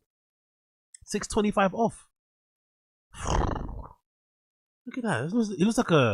It looks like he's a fucking dent head, isn't it? Like, look at that helmet. Like, what are you doing, bro? Device iRestore. This show is brought to you by DraftKings. They're just places these fools can hawk supplements and get free advertising for their own branded crap. I love this. And they all follow that original blueprint from the godfather of podcasting, Joe Rogan. Mom brain is real. It's a real thing. You need some Alpha Brain. What is it? Can I take it? I'm breastfeeding. Alpha Brain is a nootropic that my company on. Yeah, by the way, I'm surprised more people don't do this. Big up Elephant Graver for the overlay. I think this might be a good idea for a podcast, you know? Like, unironically, an overlay like this. Like, taking the piss out of all this sort of shit with them, you know, ads and shit. That's actually a good way, like this QVC shit. Maybe I'll switch up the random show layout to copy this. I quite like that. On it makes. And I'm not saying this because it's my company. Oh, okay. I'm actually a very anxious person. I have a friend whose daughter was on ADHD medication, and she was getting off of it, and he started giving her Alpha Brain. Very cool. He said it helped her. Oh my god, Joe. Oh my god, Joe. Oh my god, Joe Rogan. Really? Really? Really? Respect for the daughter. Wow. What is that? He's become the new establishment, cutting deals with big pharma and backed by massive corporations like Spotify and the Big N. The thing that fucks up entertainment in general is money. That's all it is. And that fucks up everything. It doesn't make anything good. So Joe was getting more and more popular. But with that success came a whole new level of public criticism that Joe was not prepared for and was too weak and frankly lazy to handle. See, one of the core problems with this Joe Rogan guy is the fact that he has that dad-shaped hole in his soul that we alluded to earlier. He grew up with this terrible guy for a dad. And my big memory from my childhood is my mother coming home with hamburger meat and my father being upset that it was hamburger that she had brought home for dinner, and he beat the shit out of her. And then we left. Wow. And do you think that somehow or another that put that fight in you? Yeah, unquestionably, yeah. Like, I thought my dad was this great guy. You know, when you're a kid, your dad's your hero. Right. You know? And then all of a sudden I realized when I was 5 years old, very clearly that my dad was a douchebag. And there's that feeling that you can't trust anybody. And after doing all that emotional damage, Joe's dad abandoned him. But he left him with a lifetime gift. Emotional damage. Big up Uncle Roger. A dark black hole inside his soul that he might not even be aware of, and if he is entirely incapable of fixing or even acknowledging. Crippling fear. Now this black hole, it produces incredibly powerful emotional gravity. All his fears, insecurities, self-loathing coalesce around Elephant Craig making a very strong argument that Rogan's got daddy issues. It's fucking hilarious, man. This is why he's a goat. Big up SANAZ. I'm on his dad's side. Hamburger meat? Exactly. Simon. Simon. It's like DSP with the lunch meat sandwiches, isn't it? I know I beg for money, but what do you expect me to eat? Lunch meat sandwiches? What the fuck do you think I am? Oh. On that dad hole. And over these 68 years of Joe's life, this swirling concoction of negativity has formed around the hole. And that's stressful, man. It's a real bind. And it's actually a big reason why Joe became a comedian in the first place. Why else did you get into being a comedian? I don't know. I got talking to... Oh, he was flirting with this lady super hard, isn't it? I think whenever women came on the stream, Rogan changes. He was flirting with this. I think the woman, she's in a band or something. I think that redhead lady. Remember this episode? He was, Rogan was being very giggly, let's just say. Doing it? No, I wasn't really very funny. I got talked into doing stand-up by my friends from martial arts. Stop laughing, it's not funny. I was very insecure, and I got bullied. See, it's a sad thing. And I wasn't big. I was a small kid. Better music. And I was really nervous, and I did not like that feeling. Honestly, I love the internet, innit? I love the internet because some random person paid whatever much money that is to cost to fly this fucking thing in the air that says Joe Rogan is literally 5'3". Like, this is why the internet is amazing, isn't it? This is why the internet, social media is so amazing. Some random person just paid for this. Maybe a couple of grand, maybe more than that. Like, why?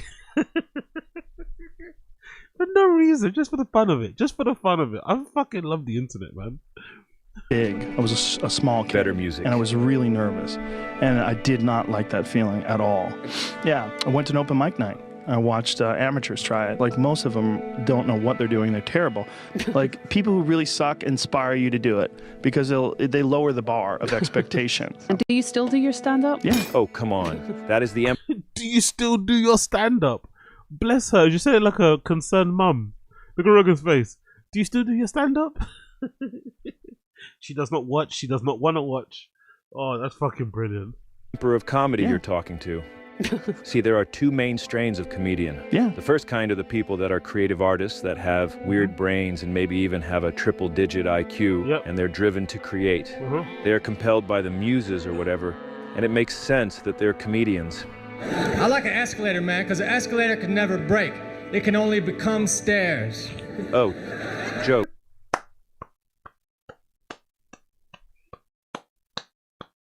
There's not a single one line of a joke you'll hear better from any comedian in that group. Honestly, man. R.I.P. to the fucking GOAT. One more time, man. Or whatever, One more and it makes fucking time. sense that they're comedians. I like an escalator, man, because an escalator can never break. It can only become stairs. Oh, jokes. I remember those. Yeah, exactly. The other kind of strain of comic, It's and so this is almost refreshing, all innit? of them. It's so refreshing to hear that, isn't it? Jokes. It's so refreshing to hear a well-written joke delivered to perfection from an actual genuine comedian, who is actually a little bit, who was a little bit cuckoo, but in a good way, in a oh yeah.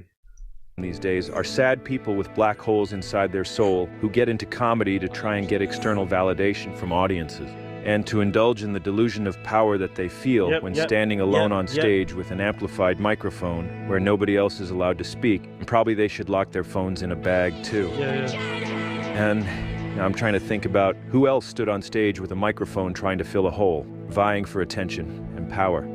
Oh yeah, this guy. Oh my Yeah, for this type of guy.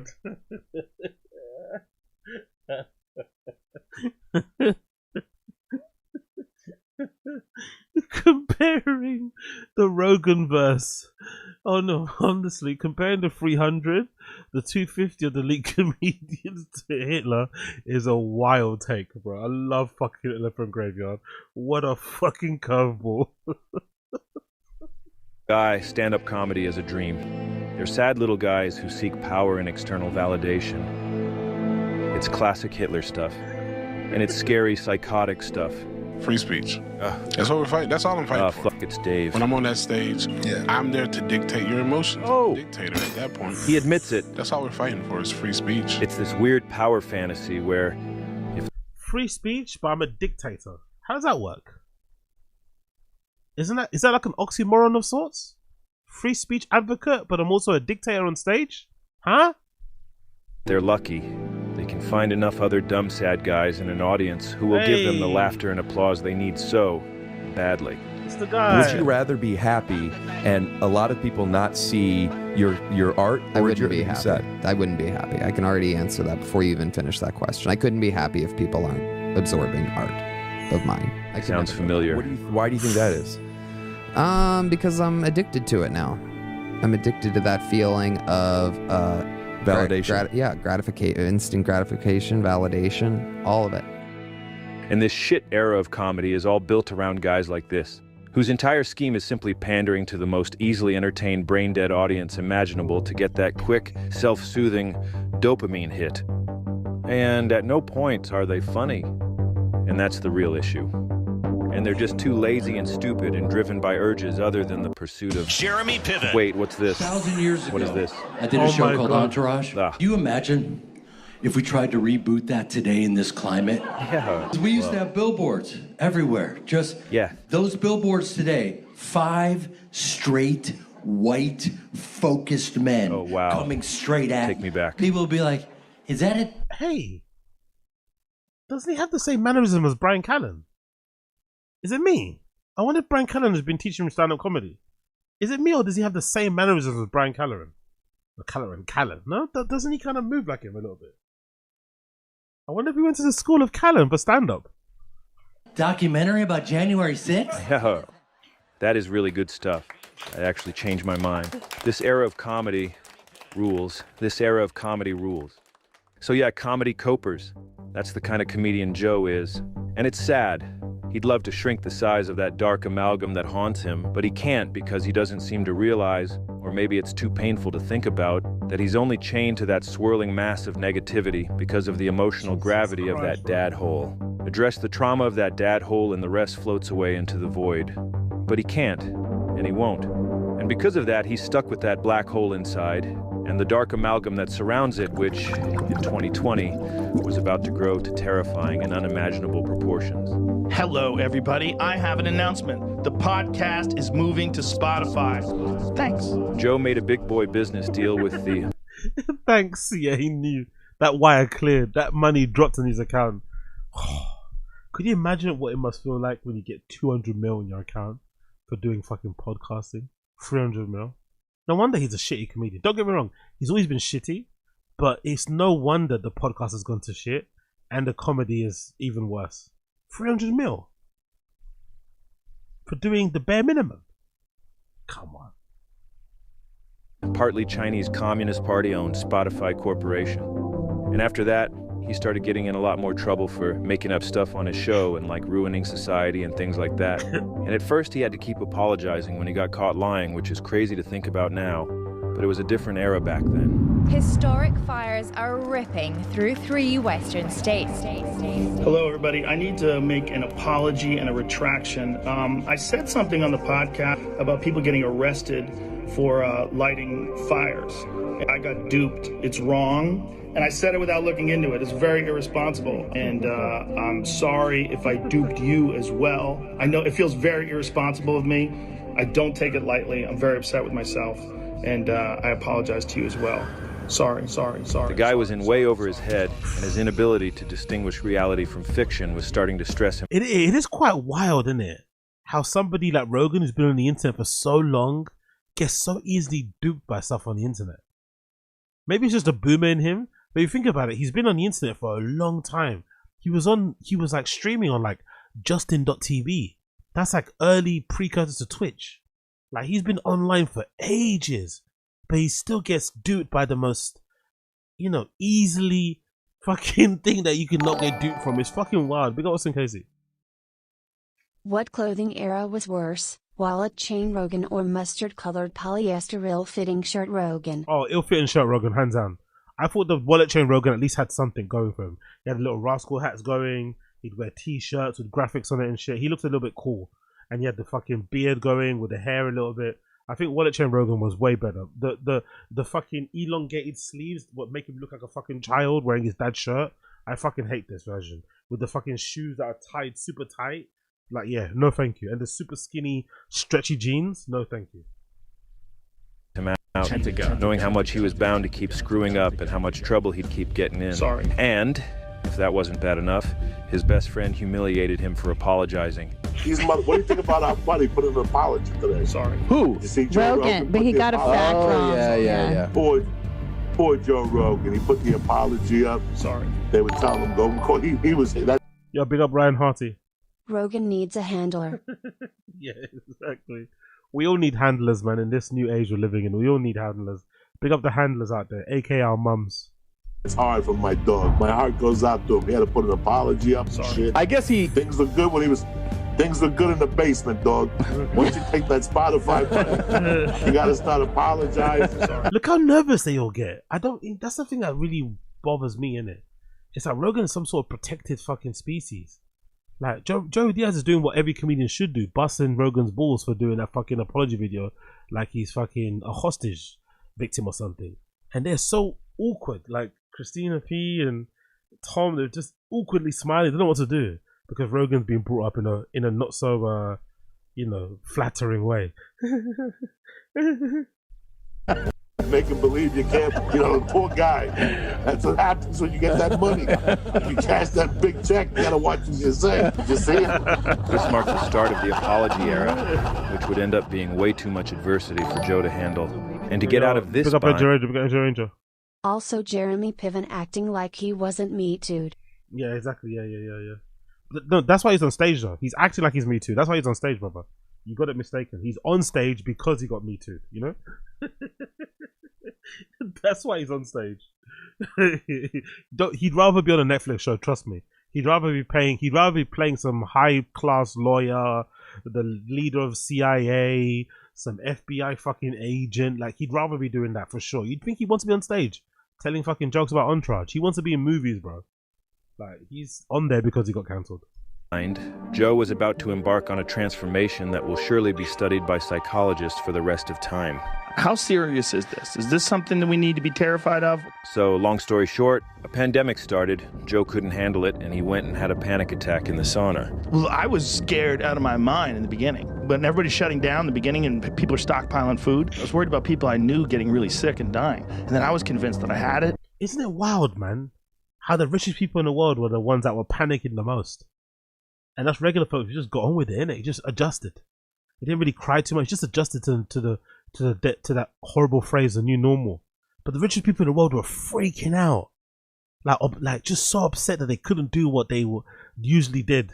They were, for once in their life, they were told no. They were prevented from doing the things that they enjoyed. Mad, isn't it? At one point in time, I was like, God, I think... Big up Nikki HSG. AZ, I'm single and ready to mingle. Thoughts? Get yourself out there, girl. What do you mean thoughts? Get yourself out there if you're single and ready to mingle. Get yourself out there. Get yourself out there. I do feel like I'm breathing heavy. I felt like my breath is coming short. I did. I had psychosomatic issues thinking about it. Guy had a panic attack sitting on fucking 12 elk. You had a fucking panic attack in the sauna. And then you felt bad about yourself, and then you attacked Thank people God, en masse. Bill. That's how it works. And that's how the hatred starts. And that really was when the hatred was unleashed. Soon after, Joe kept talking about shooting homeless guys. I mean, nobody does anything about violent crime in LA anymore. Maybe we should just go and shoot homeless people. I like your ideas. Yeah. His pandemic stuff was way too stressful. Then he started frantically scrolling Twitter, found a new group of guys to hang out with. And these guys allowed Joe to believe that everything was actually okay, and so Joe felt relieved and safe with them, and transformed his inner anxiety into outward rage, an emotion he was more accustomed to dealing with on account of that bad dad. But unfortunately, this new group of guys and all the stuff that he and Joe were talking about was getting Joe a lot of negative attention, and that made even more anxiety bubble up. And again, Joe transformed that anxiety into an even bigger rage. And I mean, this guy was getting pissed. Well, breaking news this evening, Joe Rogan, an extremely popular podcaster, announced on social media today that he has COVID. Shit, anyone got a lighter? He mentioned ivermectin is something more often used to deworm horses. I can afford people medicine, motherfucker. This is me. This is ivermectin. You got it right you. here. Somebody gave it to me. Oh, this is amazing. Look, they put a yellow filter on me, too. They did. I look like shit there. Do you know that? I think you look good. Pause. And his mind just completely shattered. That's enough, Jim. He had to defend this new guy he'd started becoming, and all his beliefs, which were the only thing abating his rampant anxiety. And now he was way too invested in this stuff to ever turn back. 5'3". I think this is really important. One of the problems that I've had, me personally, I've had with any idea is that once I have an original idea or once I start looking at something a certain way, I become married to it. And I've had real problems with that. And the problem with saying this happened and that happened, which I used to do all the time, is that you don't fucking know. Wow, Rogan predicted his own downfall. Rogan predicted exactly where he'd end up right now. Jeez, it was all there. It was all there. So basically, most people don't turn into like. This is what I'm learning with this realization that, you know, my fucking hero, my North Side Elon Musk might be a piece of shit. Most people don't turn into pieces of shit overnight. They were always pieces of shit, but you look past it because of your love for them, you know, or it wasn't as amplified. But it's always there. Once you look back and do the science, it's always there. It's very rarely someone starts off cool and then becomes a cunt. They always were a cunt. You just liked them when they were maybe not that big of a cunt. It's all so clear to me now. It's all so clear to me now. You don't know. You don't know. But until you do know, when you say you know and you might be wrong, it becomes an ego thing. If I wasn't doing this fucking podcast, okay, if I was just a regular comedian and that's what I did for a living and I didn't pay much attention to alternative media and podcasts, I would be just like people I know who I used to be friends with, who now hate me and are angry at me and talk shit about me online. Now, you might have noticed that Joe is on the verge of tears there, struggling very hard not to break down and cry. And that's because the real Joe is inside there somewhere dying and desperately trying to be heard. But Joe won't allow it. He's committed to being the new guy. And he puts in major effort in order to keep the old guy beneath the surface, basically torturing him into submission. And I'm taking the lid off that cold plunge. As I'm taking it off, don't do it, don't do it. And I'm like, shut the fuck up. And I climb right in and... And because he's such a freak, innit? He's such a fucking freak. He actually thinks he's doing something like impressive by like sitting in a cold bath, innit? Like, honestly, the way he's convinced himself that this is like a, I don't know, this proves how much of a man he is, or it makes him tougher than, it's like, bro, it's a cold bath. Like, relax, please. I get through it every day. I start the day off with a win. I won. I beat the inner bitch. I conquered the inner bitch. I got in there. If I start my day with a win, then how can I be a loser? Well, despite winning so hard at life from sitting in that tub, he was still pretty messed up from all the backlash he was getting from all his major whoopsies. I would have been like them if I didn't have the access to the kind of conversations that I've had, if I didn't have the kind of mindset that I have. The mindset. My personality. Personality. Is just immune to bullshit. He's got it all. When bullshit hits me, I go, oh, I know what this is. I grew up without a dad. Daddy. I don't trust people. And the people that haven't experienced that, I can understand why they form the conclusions that they... That doesn't make sense anyway when you think about it, right? I grew up, like, my dad was mean to me or whatever, so I've got a good bullshit fucking radar. It's like, surely that'll be the opposite. Surely some people who grew up with, like, abusive parents and stuff, maybe you're, like, way more naive or way more trusting because of the abuse and manipulation that you'll put at home. This is not, it's not like a, you know what I mean? It doesn't indicate anything really. Like, you know, especially when it comes to having a bullshit radar. So that never makes sense to me. But it's funny over the years how Rogan's alleged bullshit meter has been, you know, has been proven to be not working, you know? Maybe it's run out of batteries. Maybe his bullshit meter needs some new batteries. He did, because I could have been them. I 100% could have been them. Well, thank God Joe's mommy bought hamburger that fateful night. Or Joe could have ended up a guy with the biggest mainstream media platform on earth, being easily used and exploited by weird billionaires and grifters, and allowing it to happen because he's just so desperate for love and validation on account of that dad hole. It's crazy to think there's a multiverse thing out there where a #1 comedy podcast doesn't have guests like some comic book villain evil rich guy, all these nutjob billionaire dweebs, and like, I don't know, a guy literally from the CIA that's on like once a month for some reason, and also... Exactly. Literally a guy from the CIA that's on once a month, exactly. It's like, Mike Baker is so, it's just like a useless guest, isn't it? Like, just running propaganda, just like psyop shit. Literally from the CIA. Like, what the fuck is he doing there? Honestly, what the fuck is he doing there? That's on like once a month for some reason, and also like the entire government basically. Could any of these people have tried to influence the way he thinks? Nah, man, he grew up without a dad, so you don't even have to take that question into consideration. And say sorry. Like, would it kill you to just apologize for no reason? Anyway, yeah, the manipulation of Joe. I thank the Lord each day of my life that that didn't happen. Right, Duncan? Remember you warned Joe about that happening? Thank you so much for saving our dad. I mean, Joe. Thank God he's got friends that still tell him the truth and don't tell him part of the truth and then walk it back a little bit out of fear of disrupting his delusions, stressing him out, and then being cut out of his inner circle. That would be spineless and, would make it obvious that all your peace and love and honesty stuff was just a load of crap all along. If you're not careful, folks from deep, dark wells of perspective are gonna infiltrate your shit. Listen to me. All those people that are organized, they come hang out with us. Give me a hug. You don't want to give them a hug? Relax. Why? Just relax. All those people are just people, man. Like a white supremacist? They're lost. Yeah, but you have to watch out because people are gonna try to exploit you. That's the main thing, is people recognizing what you are, who have political agendas, will infiltrate your shit and then start blowing out their radioactivity into the world, right? That's a fear. Like radium? But dude, I do worry about you sometimes, man, because it's you now have a platform that is unlike any platform that's happened, because you're doing a comedy podcast, radio show style thing, but you're also interviewing people about really heavy duty shit. Then you start thinking fuck, man, I've got this podcast that lots of people listen to. Has it ever happened where maybe some really intelligent person has manipulated me in an attempt to get me to disseminate some kind of information out into the world? Good luck manipulating me, Duncan Trussell. I'm an American. Yeah, okay? But you wouldn't even know. That's the thing. You wouldn't even... Oh, I wouldn't know? How would I not know? These people are people.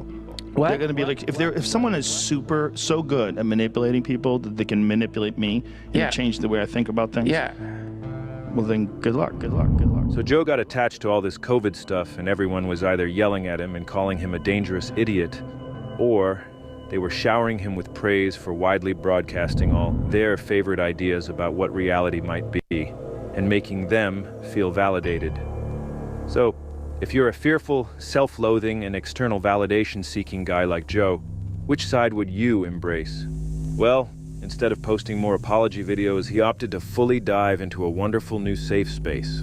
He tapped into something he'd been searching for all his life, a source of constant praise and affirmation. And the guys doing all the praising were happy to have found a powerful ally in the new mainstream media. And as if that wasn't enough, Joe also found an endless parade of charlatans willing to juice his rod like he's some kind of... Oh, man. He wraps it up like a bow. God King for access to his wonderful platform and a chance to milk him for their own fame and fortune. I want to give you the gifts I got you, bro. Got 5 of them. Okay, the letter to the right is the Warren Commission. Then you got the... Oh my God. Cringe, bro. Cringe. Like, I don't know, man. Go take your mum out for dinner or something, man. Go get your kids a new toy. Oh. God, this is fucking disgusting. Autograph of Lee Harvey Oswald, and you got the autograph of John F. Kennedy. Wow. A 5th place golf tournament prize. So I hope you like this. It's wonderful. I'm convinced. 5th place golf tournament. It's so accurate. Or it's something that you win on a cruise or something, what?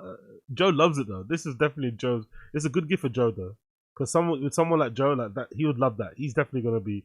That's definitely hung very proudly somewhere in the fucking Joe Rogan fort. This is the one that I think you're gonna like a lot. So, this one was work, bro. Hope you like it. Okay.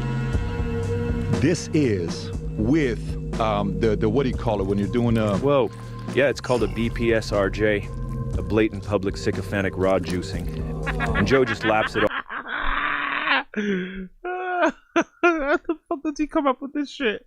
I'ma steal that shit. Honestly, what? BPSRJ. With, the what do you call it when you're doing a... Whoa. Yeah, it's called a BPSRJ, a blatant public sycophantic rod juicing. That is so good. And Joe just laps it all up, swallowing the praise and plugging it into that hole his bad dad left in his soul. You're a very important guy. Here we go. Everybody loves you. Finish him off. I got a lot of respect for you. Talk to me, baby. There's a level of admiration for you. Don't stop. There's true love for you. Harder. There's true... Oh my God. Hard. Harder. Take the condom off.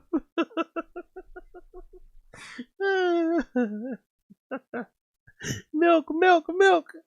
Honestly, bro, like fucking hell. Like, wow, man, that's uncomfortable. Yo, fucking PBD, bro. Relax. Rogan likes you, bro. That's the thing. Rogan likes PBD. Like, why is he trying so hard? Like, tranquilo, brother. Calma. He actually likes you. Like, he actually, like, you're one of the new ones he likes. Like, relax. Take it easy. Like, he's basically replaced Dave Rubin, it feels like. He's a new Dave Rubin. Like, just relax. Calma. Tranquilo, please. Fucking hell. Protection for you. Too You hard. don't need any protection when it comes up to a street fight. Perfect. You don't need any protection, like, what? We can fuck raw, like, we can fuck man to man. Mano a mano, you get me? Dick to dick, bro. You know, we don't need to, like, I want to feel you. You want to feel me? We don't need no protection. Yo. Hey, yo. You know how to fight and take care of yourself. Feels My good. weapon is words. And by the way, my book is coming out in December. And these raw juicings just felt so good. And they relieved Joe. Of course, naturally. That's brilliant, brother. That's good. That was good. That was a good fucking. That's good foreplay. That's how you meant. That's how you meant to fucking go. You know, he buttered fucking Joe Rogan up, and then boom, here's my book. Here's my book. It's banned. It's banned in 27 nations. You know, the mainstream media, they can't handle the truth in this book. Of the anxiety he was feeling from all that criticism he was getting. And on top of that, all those instances of Joe transforming his fear into rage compounded on each other. And through neuronic muscle memory, his brain began to default to the fear-rage switch innately. And whether Joe meant to do this or not, I don't know, no free will, he actually became a whole new guy. I've never voted right-wing in my life. I'm very pro-choice. I'm very women's rights, civil rights, gay rights, trans rights. I'm even universal health care. See this thing that Trump's doing with children that were born in other countries and then brought over here as children, and then they're talking about deporting them. That drives me crazy. Yeah, the hard right version of that is despicable. January 6th. Man, what happened to this guy, man? Is it just money? Is it money, really? Is that how you change your political fucking leanings that hard? Is it money? Like, how do you be universal fucking, what you call it?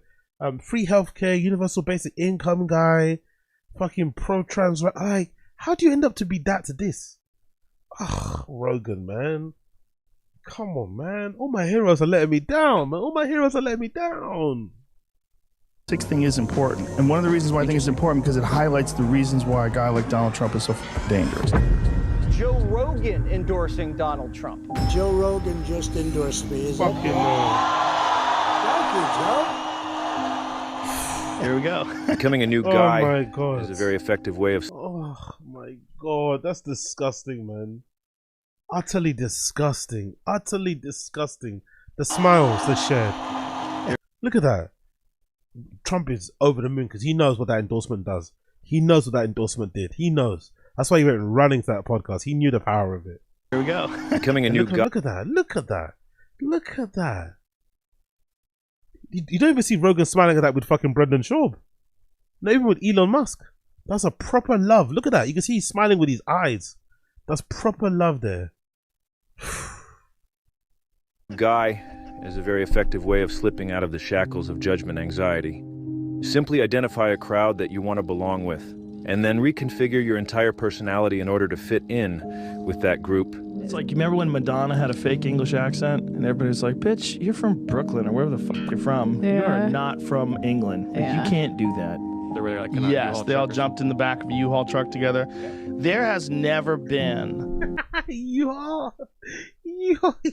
exactly. Austin Rogan, Southern Rogan now. Oh yeah. The projection is massively strong, isn't it? He was just annoyed that Madonna got away with it and he couldn't get away with it. It's like the quintessential guy that goes to college, isn't it? To a new college away from their high school, and then they turn into a new person. You know, it's always alarming when you bump into an old friend like that, but you got this new personality, this new place you're in. You're like, fuck, they know me for who I really am. a thing that I've ever seen where almost immediately I was like, those are feds. A thing that I've ever seen. A thing that I've ever seen. A thing that I've ever seen. A thing. I mean, look, some people are barely holding on to reality. You're right. Barely. You're right. All they need is one smack, one... If you adopt all their beliefs and then convince yourself that they're the only group whose opinion matters, then you never have to worry about being judged and criticized ever again. What a relief.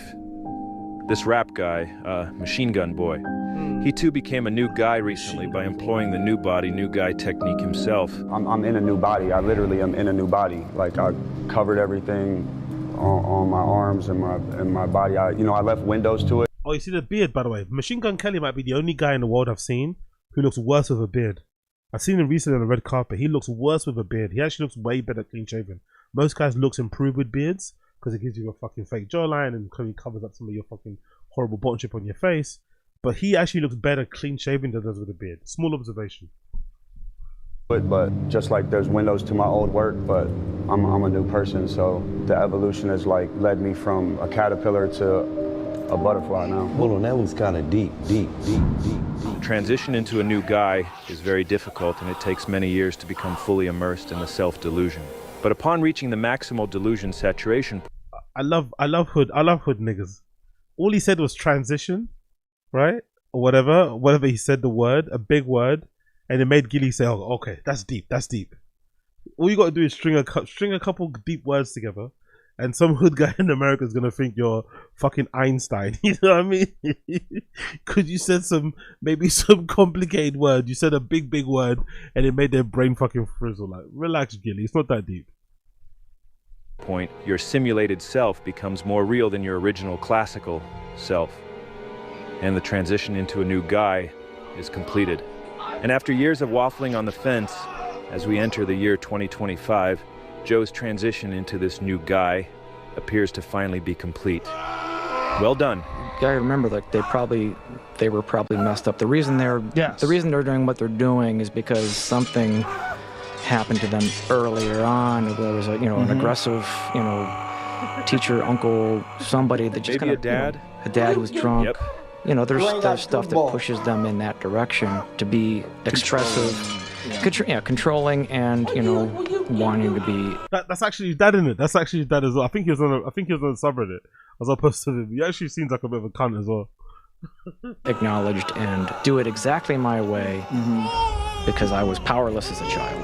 And when you said I beat up kids, I beat up other women. Joe Harrison was, when you farted in your house, they knew next door. How could I get away with that? Yeah, for sure, right? And then that's the thing you see with actors too, and they finally get some success, and then finally you're the man. Like, oh, look, it's Mike. Your bagel's ready, Mike, and your trailer's ready.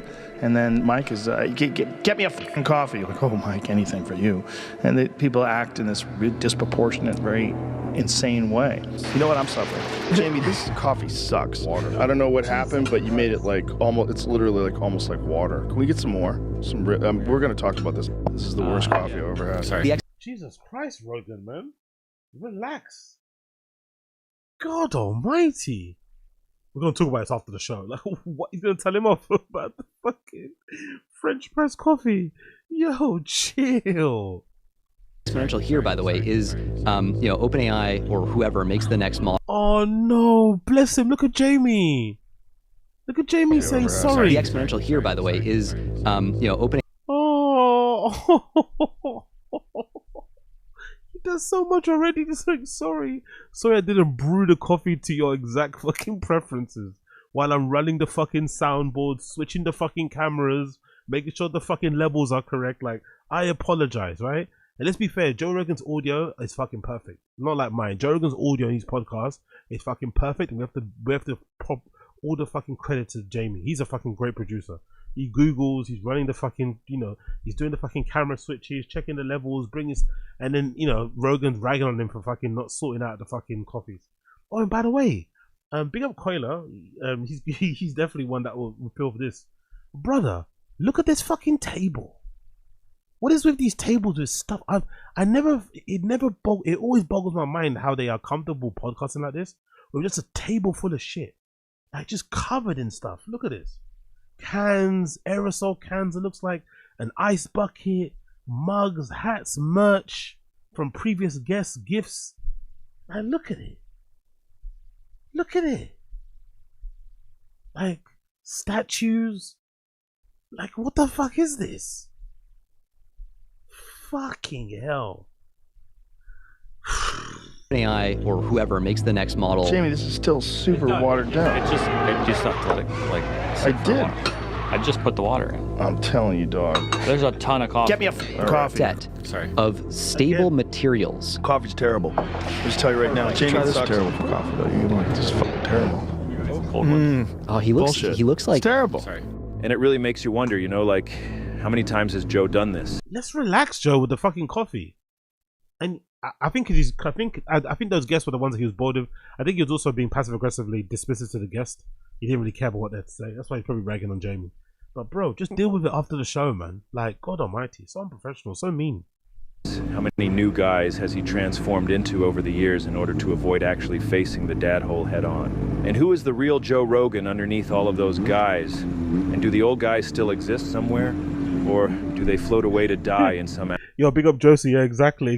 Big up Josie. If you're that picky, then just make it yourself. Exactly.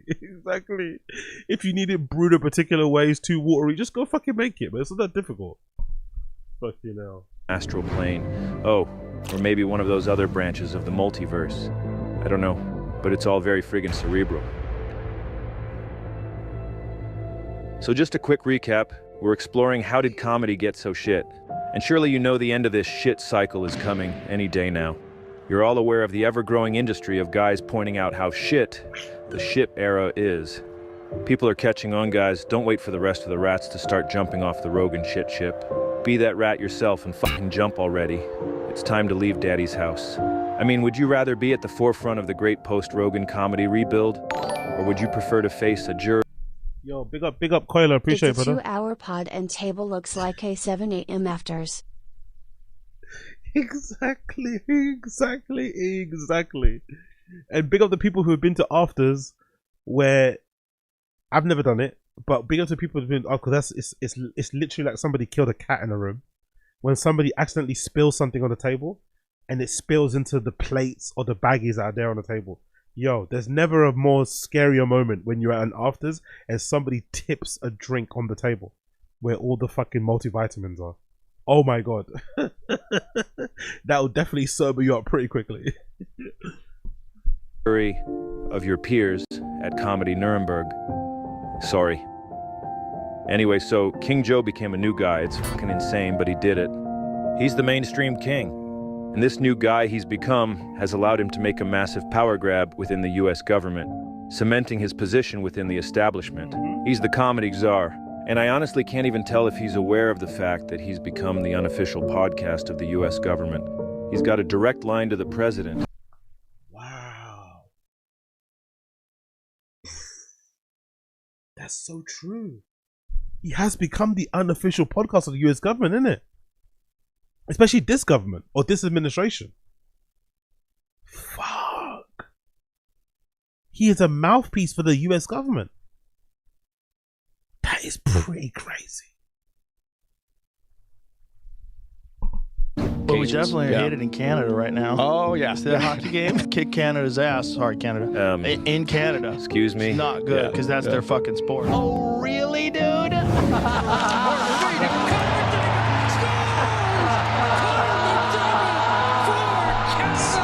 Celebrate too quickly, my friends. You celebrated too quickly. Brendan backs America hockey team. Oh, by the way, their jerseys are hard, isn't it? I'd fucking wear that. Their jerseys are hard. Look at that. That's a fucking cool jersey, bro. Might have to check out and see if I can get that somewhere. That is really fucking good. Oof.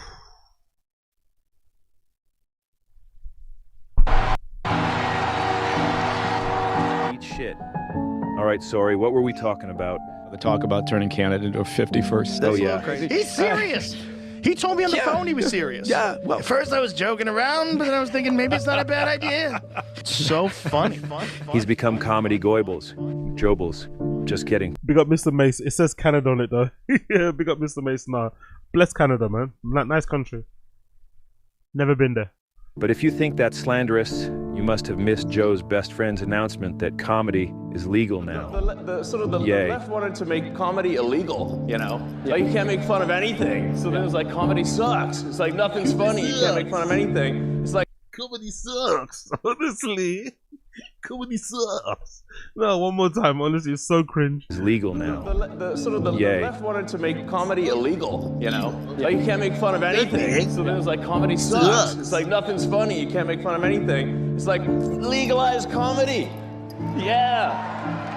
Legalize comedy. But now it's 2025 and Joe's the only guy on earth still ranting and raving about the pandemic, wants his bread and butter, and Why are you just accepting this? Because it's a noble thing. addicted to something that pissed him off like 4 years ago, addicted to the whining. He looks for stuff to whine about like a pathetic cigarette junkie, scouring the sidewalk for butt remnants to smoke because that's all that's available. And you gotta take what you can get. If that Tim Wow, and he actually looks like him.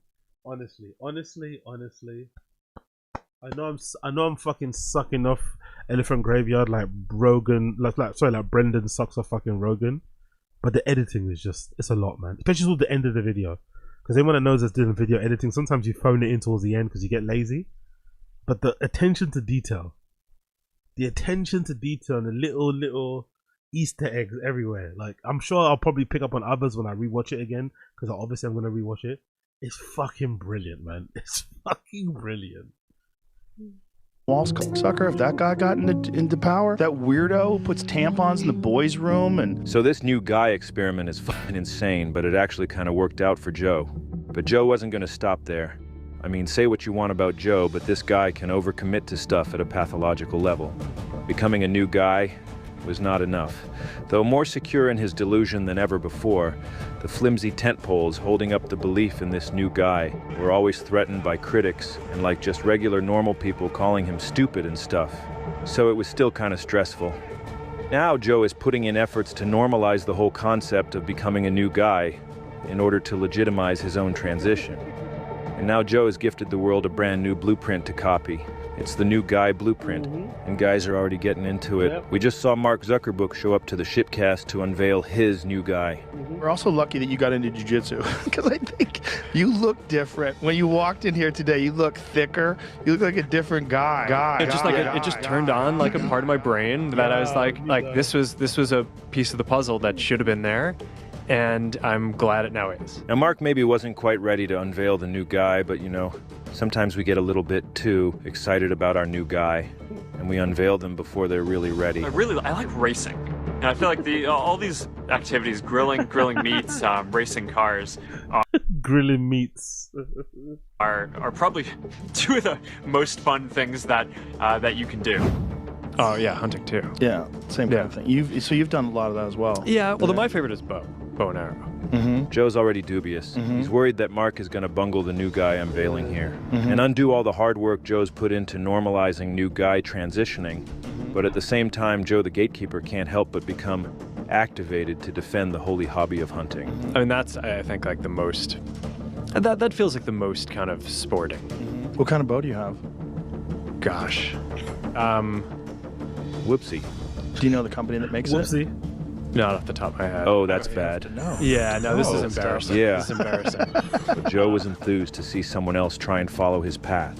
I saw your neck. I'm like, his neck's bigger. Your neck is bigger. Good. Are you using iron neck? Sorry, I got to cut it off before he goes into infomercial mode again. So Mark got Joe's support for his new guy, but Mr. Schaub, yeah, he wasn't buying it. Yeah. Brendan saw right through Mark's new guy transition and refused to recognize it. You had Zuckerberg on, and he goes, I hunt. Oh, no. Look how he's holding that cigar. Honestly, look how he's holding that cigar. Like, look at that. Look how he's holding that cigar. Like, everything he does, why is it so awkward and weird and lame? Like, look at how he's holding that fucking cigar. I went like this, yes. Joe's not having it and jumps in to defend Mark and his new guy. Do you? No, what kind of bow do you use? I think he did. He just forgot his bow. Oh, he forgot the name of his bow. Zuckerberg 2.0, and I love it. And of course, Bryan defends the new guy transition as well to appease his lord. Exactly. It's all kind of coming together for Joe, I guess. All these guys are becoming new guys all over the place, using Joe's blueprint as a guide. Back before he completed his transition, Joe was dreaming about all of this happening. And since he knows how difficult it can be, navigating society as a new guy, and all the criticism you get for transitioning, he started envisioning a new world for all the new guys to go. And he checked his bank account, and there was like $1 billion in there from his work with Big Pharma. And so Joe thought, well, what if I create a special place for anyone that wants to be a new guy? And we'll all be new guys, and we'll support each other's guys. No and if way. we come together and bind all of our new guy copes No together, way. we'll be stronger in our belief. Mothership. And if a Oh guy my can become God. any kind of guy he wants anytime, then maybe reality itself can be changed just the same. And then nobody can break the delusion, and we'll finally be able to relax forever. And reality can be whatever we want it to be. And there's only one place where we can do it. Too good. Too good. Too good. Oh my god, what a brilliant video. Oh my god. The comedy mothership. Please hug your sons. Sorry. For everything. What a way to end it, man. Yo, Bill Austin Casey. Baba calling someone else out for inauthentic hobbies or pursuits is crazy. Honestly, the hypocrisy writes itself. The hypocrisy writes itself, mate. Him calling at anybody for fucking not staying in their lane, right? It's fucking crazy. It's fucking crazy. But wow, Elephant Graveyard does it again. Elephant Graveyard fucking does it again. Give him a like, give him a signal. Let him know how much you enjoyed that. That was fucking brilliant. Let me quickly see what the comments are saying. Are they glazing him as much as I'm glazing him? Careful, bro. This man commands an army of 249 comedian assassins. I knew rich people would destroy the world. I just never expected it to be such losers. Isn't that true? Isn't that just true? Isn't that just true? Huh?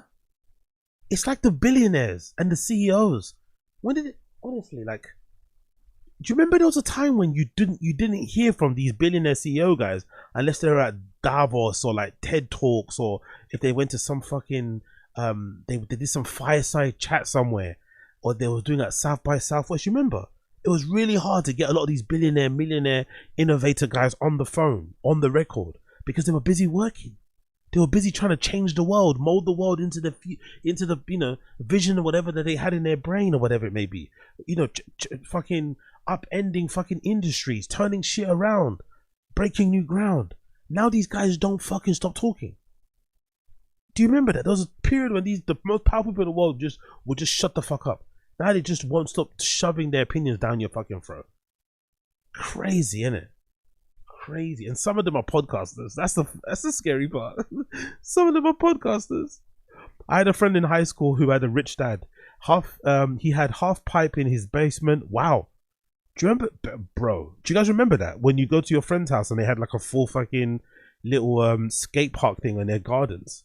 Remember one kid we used to go skateboarding in his garden. He had a little ramp. He had a little fucking slappy board thing, a little thing we could do slappies on and shit. Like, that was a thing. Like, wow. Half pipe in his basement. All the kids went there to skate half pipe, even though he sucked. No one ever told him he sucked. Otherwise, you couldn't skate his half pipe. That is a brilliant analogy. What a beautiful made video. Becoming the official podcast of UK government is so wild and true. Brave new world. Bill Hicks' joke about the government approved rock and roll, but now it's government approved comedy, or government approved podcasting. No matter what he says, we all know Joe Rogan watches these videos. I don't think so. I don't think so. I'm gonna believe he doesn't. I think he's that oblivious. I think he's that willfully oblivious. Like, he's so rich and he's so powerful that he can afford to not watch anything. You know? I think he generally doesn't watch stuff. I think he generally doesn't. I think if he did, he'd change.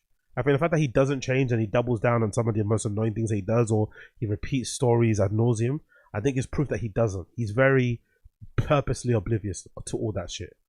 You can't. But I think he watches other people's shit. I think he's one of those weirdos. He doesn't watch anything about himself, but he watches other people's shit. Like, he watches it. Definitely watches other people's shit. No matter what, you can't be an outsider, rebel, and a free thinker if you hang out with the richest, most powerful people in the world and get invited to the presidential inaugurations. Great point. That's one thing I've rated Tim Dillon about, because I think he was meant to go to the inauguration, but he didn't in the end, because he said he wants to maintain a bit of distance and still be able to take the piss out of people. He still had Steve Bannon on the other day, But I think the Tim Dillon approach of like, you know, let's just keep a nice distance. Yes, you can enjoy my stuff from afar, but I don't want to be your friend because I don't want to get in trouble for taking the piss out of you and say something dumb. But yeah, that's a good point. Man, I'm gonna be honest, listening to Duncan try and talk his longtime friend down from the edge of stupidity and destruction was very sad. He was trying to reach Joe Rogan on the human level, but Joe wasn't having it. Finally, someone that knows Tom Green is a true podfather. I can't be manipulated, says the most easily manipulated person of all time. Yeah, exactly. I'm impervious to bullshit. I am immune to fucking nonsense. The young boy pointed and said, "The Emperor has no jokes," and everyone gasped. Oh, deep. There's deep people in the fucking Elephant Graveyard fucking comments. Elephant Graveyard's YouTube viewership has the site's highest completion rate per video by far. Ain't no way we letting this nectar slip through our hands. Exactly. Put on these podcasts and mental screensavers and escape into the friendship simulation. Really beautiful metaphor. Exactly. Friendship simulation, you know. Yep. I'm here for it though. I'm here for it. It works on me as well. Elephant Graveyard already his time putting out HBO documentaries of our downfall as a society before it even happens. The top 250 comedians until 12 p.m. PST to submit at least 5 funnies they have made this week. We do live in a weird age where comedians will tell you they have been cancelled on the Netflix special, that if you don't laugh it's your fault and not their poor writing and stale comedy. That's so true. I've been cancelled while you're watching them on fucking Netflix, on one of the most brightly lit, well-produced shows you've ever seen in your entire life that you just paid fucking $20 a month for. Yeah, you're so cancelled, brother. Anyway, big up Elephant Graveyard. Fantastic fucking video. You know where to find it. You know where to blood clot find it. Cool, let's move on. Okay, do a couple more because it's getting a bit late. So let's go. What should we gonna do today? Let's quickly run on to. Let's go quickly on the Reddit. Let's see what I've missed out on the Reddit quickly. Bear with me a second while I get this up on here. There you go, boom. Pick up the subreddit. Let's see what they're saying on here. What have I missed? The community note. What's this? What's that? They've been funded by China. I think we watched that already. Some bromance. What's this about? What's some bromance? I'd love to have skin like that. You don't this caramel. You don't need sunblock. You talking about this caramel skin? You got some caramel skin, bro. No, I don't believe in some. You notice how terrible the content got as soon as I switched to fucking TFATK Reddit. You go from watching Elephant Graveyard videos to this, you're like, fucking hell. Well, world I live in. Oh, look at the stuff we do for fun, eh? Block. Do you know the history of sunblock? No. Oh, dude. Oh, man. By the way, you're very happy with your triceps. Are you? A little bit. You've leaned out a little bit, bro. Yeah, man. I'm happy with it. Yeah. You used to have a little body this morning. Okay. I don't know what to say about that, man. Just Bryan's trying to run away. Brendan's holding on. Podcast has gone to shit. Fry Fest. This one 95 though. really annoys me. Hold on. He pronounces it Fry Fest and not Fire Fest. Hold on, I need to hear this. That Billy McFarland guy with the whole Fire Fest is back and saying, "Oh, we're doing another one." Dude. Donnie, would you go to Fry Fest too? Fry Fest. You can't pronounce Fire Fest. Fry Fest. Donnie, would you go to Fry Fest too? Donnie, would you go to Fry Fest too? This one? And eat that sandwich?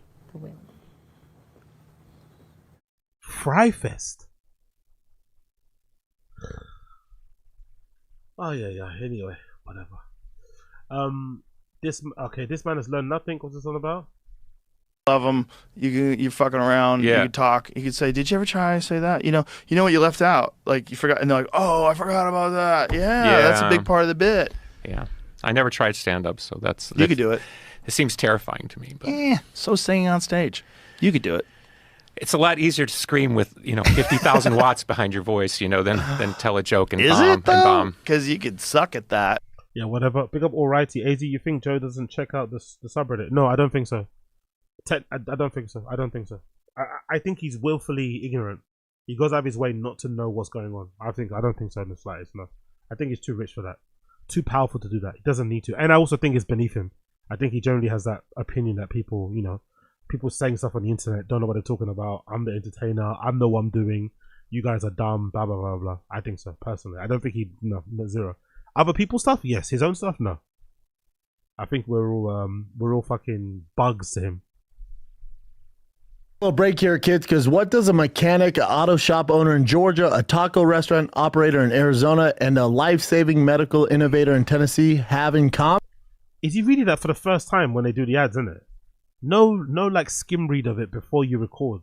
The first time he's ever read this ad or ever has any knowledge of what this company does is when they sit down. Honestly, the laziness of this guy is just incredible, isn't it? These companies probably paying you money to advertise wherever they want to advertise on their show.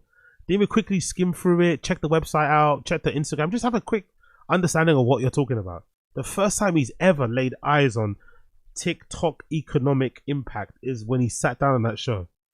Because the reading is just brutal aloud.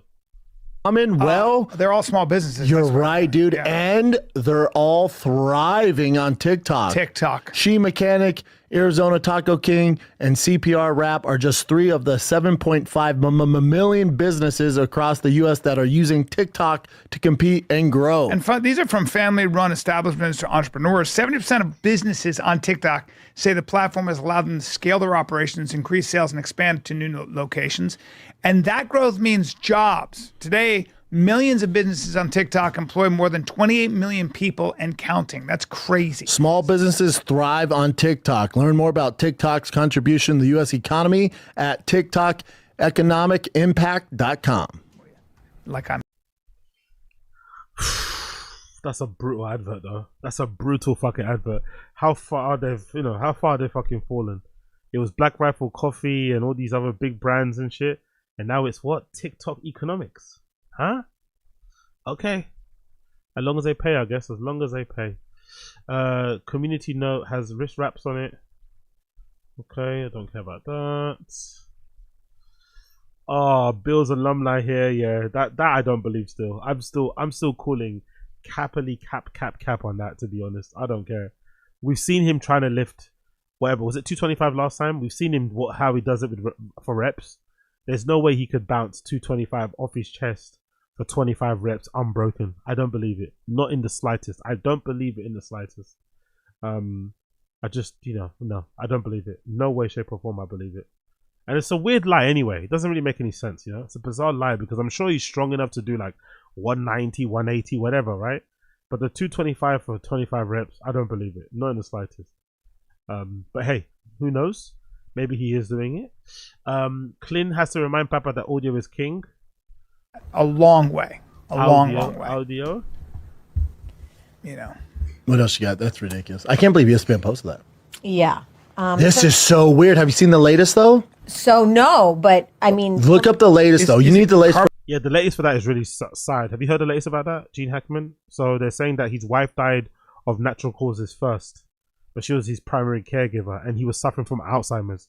So he was in that house alone for like however many days. Is it 4 to 5 days? Before he succumbed to his illness and died as well. So tragic, man. But I think they allegedly have like 3 kids. It's just weird, isn't it? How like 3 kids didn't check on their fucking parents in 5 days. Not even a phone call. Like, God almighty, bro. God almighty. Before we get into it, I think carbon monoxide, I thought. No. Okay, announce what it is so people that are listening can understand what's going on. Sorry. Big up Chin. Big up Chin having to tell them how to fucking podcast. Fucking hell, man. Like, can you let people know what the fuck you're talking about, please? So it's Gene Hackman. Yeah. It's Gene Hackman. His wife, dog, and him were found dead in the home. Yay, fresh air. Yeah, fresh air. The only thing I would change is nothing. It's amazing. You should see a therapist. Man, I feel sorry for Chin, man. I feel sorry for Chin in some reasons. Everyone else got sent gym pics to TRT sponsorship, and this one sent. Oh my god, yeah. I love this, by the way. This is one of my favorite fucking images ever. He actually thinks he's a race car driver, and that's the thing that's so funny about this guy. He legitimately thinks he's a race car driver. So I guess this app, I guess maybe it's a supplement, I'm assuming, or something to do with gym workouts. These are some of the ambassadors. And every single one of them is like a workout person, or this lady's like a nutritionist, but she also says she works out. But Brendan's sat in front of a car, like as if he's a car driver, and he's full gear. as if he's some sort of race car driver. Like, fucking hell. Embarrassing, isn't it? He was probably the only person there who's probably taking that many pictures of himself, right? He's not even a proper race car driver, and he's actually got someone taking pictures of him sat in front of his car with a coffee in it. Oh, this guy, man. By the way, what happened to those classes? Remember? What happened to the classes you were taking? What happened to the lessons? What happened to those lessons he was taking to be a race car driver? What happened to that? What happened to that? What happened to the lessons, mate? Comedy. I know Joseph Rogan. That's fucking hilarious. The mispronunciation of Bryan Callen. No jumper, coolest podcast in the world. I'm in here with Bryan. Callen, how you doing? Callen. No jumper, coolest podcast in the world. I'm in here with Bryan. Callen, how you doing? Callen. What did I say? I told you I'm on a bender. Have with me today Bryan Callen. He is an actor, stand-up comedian, and the host of Off Limit and the Fighter and the Kids podcast. Put a finger to my lips, shh, let the old man speak. They call me Bryan Callahan. In this cruel world, there is a man you should listen to as you journey on to when the cringe is too strong. Life. His name is Joe Rogan. Joe Rogan. The snakes for a bag. You fucked up. You should have never done that song. It was terrible. Joe Rogan. Moaning Joe Rogan's name is fucking crazy, isn't it? Moaning Joe Rogan's name is fucking nuts. Joe Rogan. Like, what? Bro, is he making me bust? Really? Hey, yo. You're my girlfriend now. That's fucking hilarious. Big Sean with the yeah, big up fucking Sean McCorkle. Big up fucking Sean McCorkle. Big up the legend. Big up the legend. Why do you stop fighting? My best friend told me to. Why do you start stand up? My best friend told me to. Why name your kid after a city you've no connection to? My best friend is from there. Why are you moving halfway across the country? It's where my best friend lives.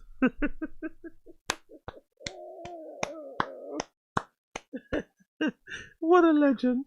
What a fucking legend. Honestly though, but the son's name. Naming your kid Boston because Rogan's from Boston as some sort of weird way to keep a connection with him, and then getting the Texas tattoo when he moved there as if like, oh, because I sell out. It's like, yeah. I'm not gonna lie, it still surprises me given how much Brendan sucks off Rogan, why he didn't go when they first moved to Austin, Texas. I wonder if he was just trying to be a contrarian and prove everyone wrong on the internet because we all said he sucks off Rogan. So he took a stance and didn't move there, but it actually hurt them in the process because I think they would have benefited a lot if they moved there in the first cohort of people who went over there. Or maybe Brendan's ego got dented when Rogan told him he couldn't perform at the mothership. Maybe he couldn't look at Rogan the same way. But it still surprised me till this day that he didn't just go there when they all went there. Considering how much he loves Rogan. He loves Rogan more than his dad. It surprised me that he didn't move there straight away to Austin, Texas. And now he's gone at the worst possible time. It's a bit too late, you know, and he's quit stand-up, so it seems pointless. But, you know, he does everything else Rogan tells him to do, but the one thing he didn't do is move to Austin. I wonder, man. I wonder what happened. I wonder what... Maybe it coincided with the whole Bobby Lee thing, Kalila thing, and the Liederman thing, so he felt a bit weird going there. I don't know. Strange timing. Strange. But big up Sean McCorkle. I appreciate that guy. Let's continue on. By the way, if you're liking the stream, there's a few of you in here. Please like the stream. I only got 38 likes. Come on, help me out. Help me out, brothers and sisters. I've only got 38 likes.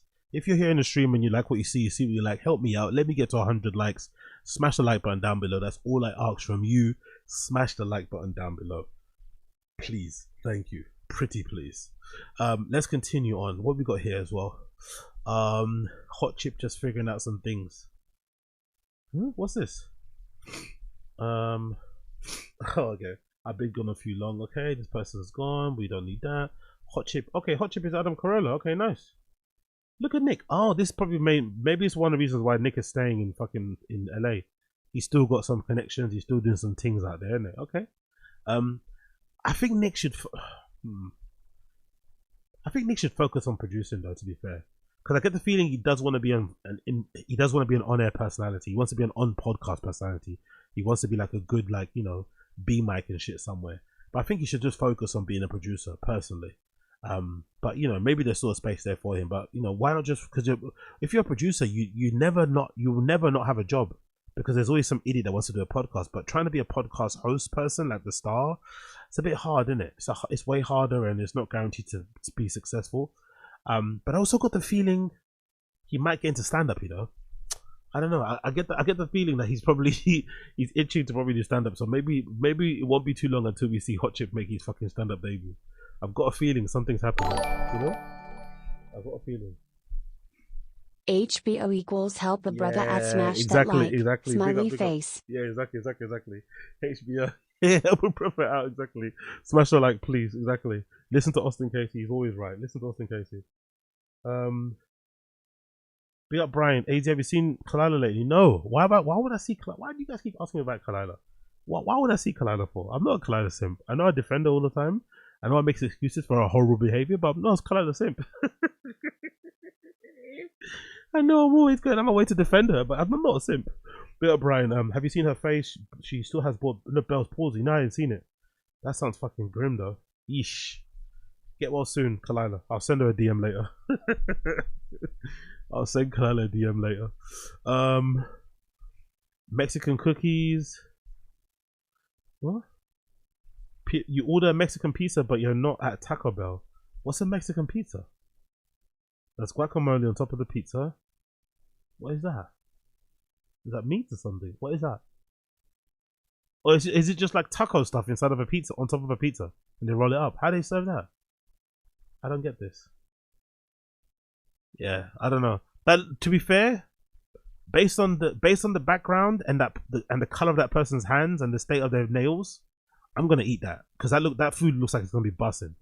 Based on the background and what I'm seeing and the kitchen and I know that food's gonna be bussin'. It looks disgusting how they're preparing it, but I know it's gonna be bussin'. You put that in your mouth, you're gonna fucking orgasm. I don't know. I trust these people. I trust them. I'm gonna roll the dice on that. I'm rolling the dice. I'm rolling the dice on it. I'm giving them my money. I trust them. I'm not gonna lie. There's no fucking food standards over here, mate. There's no health and safety over here. I'm trusting completely, 100%. The end of the fish era. But I get it. And then do you think you were smoking 3 because you're stressed about the Texas move? Because here's the thing about you and I. We don't really think about the details. Why would you brag about that? Why would that be something to like brag about? Like, it's a strange thing. I wonder if that comes from like the hustle. No, it comes from probably the always grinding, never stop moving, just go mentality he has, isn't it? Which I think he thinks is like a success. He thinks it's like a good trait to be somebody that doesn't think too much about the details, doesn't ponder too much, doesn't want to double check things, doesn't want to dot the I's, cross the T's, just keep it moving. Like, what? Why are you bragging about this? Like, you're in your 40s. This guy's nearly 60. You don't think about the details. Like, they don't matter. Okay. No. Like yesterday, my girl goes, I talked to the moving truck. Oh, well, cool. You know, Daddy's done all the heavy lifting with the finance parts. She goes, oh, I talked to the moving truck yesterday. I got 4 quotes. I go, oh, cool. Let me know how it goes. She goes, well, don't you want to know? I go, yeah, how much? She told me, I go, to move our stuff? She goes, oh, yeah. And oh, by the way, just a quick note. I think that tells you everything about Brendan and Joanna's relationship and how they view the relationship and how it's weighted. Brendan said, I did all the heavy lifting with all the money and the finances. I wouldn't say that's true. I'd say if you're moving your family halfway across the country, I think it's the weight of like what she's doing as of going to check the schools, organizing the moving, it's just as equally weighted. I think raising the funds so we're able to afford the house, putting the house up for sale, making, doing the transfers, signing all the documents, whatever you're going to do money-wise for the housing and moving and all that shit, is just as important as the woman of the house, the mother of the house, looking after the kids, getting all that shit arranged, packing up stuff. That's just as important.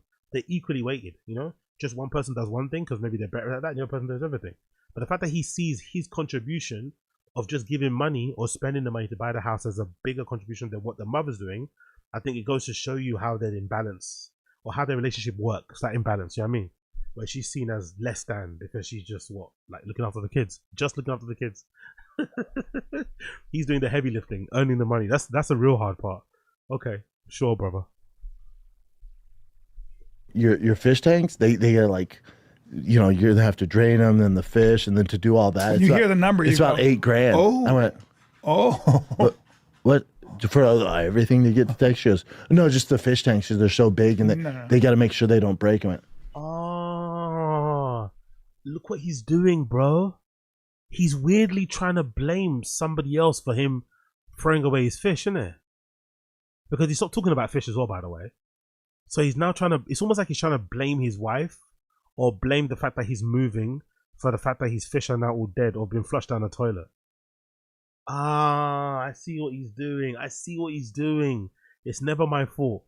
It's not the fact that I didn't buy all these fish with because that should be in your mind, right? If you're buying fish, especially the way that he was buying them, you should probably be thinking about is it responsible, right? Is it responsible for you to buy all these fish knowing that I'm probably going to be moving soon? Probably not. So you might hold back on spending more money on fish, even though you want to spend more and there's some fish that you like that you want to get. You probably hold back on it. But now he's realizing the mistake that he made by probably buying so many recently that he now has to kind of, you know, dispose of them because he can't afford to move them across the country because it's quite expensive. Now, if this is back in the day when they were flush with cash, he would have done it. But now, you know, money's tight, so every penny counts. So he's now deciding to flush down the toilet. So RIP the fishes, RIP the fishes. oh, well. Looks like I'm not going to have fish. Looks like I'm not going to have fish. And I went, you know, for that much money, I could build 4 times the size of the tank of this one. That's right. And just leave this here. That's right. Excuse me, BL Joe for MIA. Are you for real? When I moved from Scottsdale, Arizona to Miami, the movers wanted $22,000 to move a 2-bedroom condo. $22,000. Oh my God. Yeah, they make money, bro. Because there's some people out there that would prefer just someone else doing it for them. They don't want to do it at all. 22K though. God almighty. And all it is just some guys with a van. Some of them don't even provide you with boxes. He's just a guy with a van. It's like, fucking hell. You guys who buy I'll give those fish tanks. I'll give those fish mouth to mouth driving from here to Texas. Or you say to them, you know what, I'm going to leave for you in this house. I'm going to leave you these fish. You get fish. It would have to be a special owner because they're special fish. Big up the Black American. Did he really flush it? Yeah, for sure. I think they're already dead anyway. Remember the video or the clip that was the house listing? The tank was already empty. I think the fish are already dead. I think he's just saying this now to save face because probably somebody asked him in the DMs or he saw someone comment on it, so now he's trying to say it now. But I think the fish went fucking. The Grim Reaper came and looking for those fish a long time ago. Big up Austin Casey. That's like 2,500 miles though. Is that far? How many hours is that driving? It's still a lot of money though, isn't it? 2,000 miles or not, but 22 grand to move a 2-bedroom house or apartment is fucking insane. 22,000. Like what? And you have to stay on them. Okay. Now there might be somebody, but then my boy Bryan, who helps me take care of the fish, he has a giant pond, and they would just be so free out there. Let them be free. Yeah. Because I'm the same way. But back with the moving, right? Like. So when you said, let me ask you this. Wait, what? You know we have to fly out with the kids, and they get an interview for my wife is so good at this stuff. So when I don't think that's cool. I'm not gonna lie. Maybe because I'm just resourceful, and I don't know. Resourceful is not the right way. Maybe because I just give a shit. I don't think it's cool to be like this. You know, to be the dad that's just like oblivious, doesn't know anything. All you do is like make money. So you don't take no interest in your kids' schooling. You take no interest in what? In going to the fucking teachers fucking meeting thing. You're not taking part in the moving. Like you do nothing. Like what are you doing then? You don't take part in any of the family affairs. Zero. You know nothing what's happening inside of the household. Like it's it almost feels like a very boomer way of doing things. Like back in the day when the boomer generation, this is what they would do, right? Like you kind of disconnected from the kids. You just let the mum kind of raise them, and you just fucking sit in your fucking, in your fucking chair, your reclining chair, watching TV grumpily and drinking beer. Like no, I'm not for this. That's a shitty way to raise your kids. Be active. Take part in it as well. Why do you not know all this stuff? Why are you not interested in how this is going to work out? Why are you not curious to ask questions? Like, how the kid's going to move? What's the process with that? Like, why are you not taking part in it? It's strange. I think that's a very odd way to do things. Contracts come to sign. When I tell you I don't read word one of that, I just go, do. On the DocuSign? That's it. I'm like, okay. And I haven't been, like, the move and all. But by the way, it does explain why they're where they are, though, isn't it? The reason why they're not as successful as they probably should be, despite how long they've been in podcasting and entertainment and content creation and shit, is because they don't really look at the details. They're not stickers for details, you know? They don't really pay attention to the minute things. They don't take a lot of ownership on things. They just go, you know? And they're the bare minimum boys. That's the reason why they're where they're at now. Not even a little bit have I been involved in that. No. I don't even. No. I'm not a details guy that way. No, I do the major stuff. I think about the big numbers. The major stuff I'll do, the house, Can I manage the numbers? That doesn't make sense, though. You can't be details on some things and on other things not. You're just not details across the board. Simple as that. You don't take part. You're not active. We just saw a clip. We just saw the thing the other day of whose birthday was it? Was it Tiger's birthday? I think he was 10 years old. Like, that's a pretty important one for a kid, no? 10 or 9 years old. Brendan was nowhere to be found. They went to their relatives' place somewhere in Chicago. Look like they were having fun. There was no picture of Brendan there. Maybe he was there and didn't want to take a picture. But from what we saw on fucking Joanna's Instagram, he wasn't even there. Like, what the fuck were you doing then? Like, buying stuff. Like, you couldn't do that via Chicago. You couldn't quickly go in another room and quickly, you know, finalize some things over the phone, but also be present for your kid's birthday. Like, what is the point of being a podcaster or being a comedian or doing content creation or being an influencer and be able to kind of dictate what time you work and what time you don't work if you can't be there for your kid? Like, I don't get it. Like, it's as if like he's less available for his kids than a person that works on 9 to 5, you know, who's actually time constrained and can't get out of their job Monday to Friday. He can go whenever he wants, do whatever he wants, whatever day, and he's still not that present or that interested. Not even present, interested. I get the feeling he's not really that interested, which is probably works out best for their relationship because the mum seems interested, he doesn't, so she takes the slack. Maybe that's the way it goes. Maybe it works out for them. What's my monthly? Yeah, I'm gonna get into that. The neighborhood, schools are good. I like the baseball team. Check. Yes. And then the rest of it. Oh, big up Josie. Exactly. I saw Josie's comment. He's a baseball dad. Exactly. He said it just there. Money and look for the baseball team. That's all he does. That's where he gets involved. Raising the money and baseball team. Or they're raising the money, fucking sending the money to whatever account needs to be sent to. And then checking out the baseball teams in the local area. Oh yeah. It's like, like today you're like, when are we gonna start the studio? I'm like, oh well, we're looking for a studio now, so probably May. You went, oh, interesting, because I'll be there in two weeks. Yeah, I'm moving March 20th, so yeah. Oh yeah, we didn't even talk about this. Yeah, we'll figure it out. We'll figure it out. We always do. We gotta send Brian Johnson down. Shane has to go down, set everything up. Like that's not a fast. No, we'll figure it out. Oh, we always do. Yeah. Not worried about it. We always do. Can't wait until I'm interested to see how long it lasts. I'm interested to see how long it lasts, man. How long is the TFATK and Austin experiment gonna last for? How long is it gonna last for? When we're gonna get a pod like, hey guys, update you. You know, we gave it a go. How long is it gonna last? How long are they actually gonna do this for? Because it feels like Brendan's definitely following Bryan there because he doesn't want to be alone. Moving your whole family to another like. I don't know where they get these women from. Like, I don't know where they get. Maybe it's just money. Maybe that's the whole point. Maybe it's just money and you can just do what you want. But I don't know where they find these women who are just like okay with their husbands deciding to just upend their lives, just follow another guy or across the country. It's like, what? Why are we going there?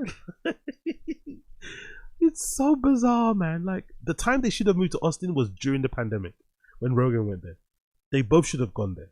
Number one, they both should have gone there, but I'm probably certain, I don't have my timeline all the way correct, but I think the whole like Bobby Lee shit, Kalila shit, and Liederman shit happened around that same time. So they probably couldn't move there because it was all weird and shit. Cool, and then got probably excommunicated from the comedy Rat Pack community scene, whatever. But God almighty, bro, moving now, 2025, huh? Okay, whatever. By the way, like the stream. I'm on 52 already. Like the stream. Help me get to 100. Help the brother out. Did you videotape that? I dropped on that. Speaking of sports, I just want to read to everybody the text that Joe Rogan and I got this morning from you. And it just came out of nowhere. I woke up and I went, oh, and this is what I got. This is Brendan texting Joe and I, Joe Rogan and I. Fellas. By the way, this is a rehearsed bit. This is definitely a now I'm watching it for the second time. This is definitely a pre-planned rehearsed bit. This is how low they are on content. They have to read out texts they send to each other, like how they did back in the day. Like, oh my god, look, we're friends and we got this wacky group text, man. We say the most crazy things there. If anyone saw what we read, what we say to each other in the group chat, we'd get cancelled. We are so edgy. The comedian's mind so wacky. A normal person could never understand it. Oh, all right. Get over yourselves, you fucking wankers. I'm so goddamn strong right now. It's a problem. I just did on bench 225 25 times, 2-minute rest. Then I did 315 5 times, 2-minute rests, and 225 22 times. That's insane. Insane. That's insane. That whistle from Callen, is it dentures or is it just the mouth? That whistle. Fucking slithering snake. He's always whistling, isn't it? In strength. Insane. Did you videotape that? No, I should though. Did you videotape that? Yeah, exactly. You don't, because you don't do it. I don't believe you can do it. The moment he does it, I'll take it back. But having worked out myself a bit, having seen other people that can do 225, 25 reps, having seen his form when he works out, there is no chance this man can do 225 on the bench press unbroken. Impossible. Can you do it maybe broken up? Maybe. Big up Austin Casey.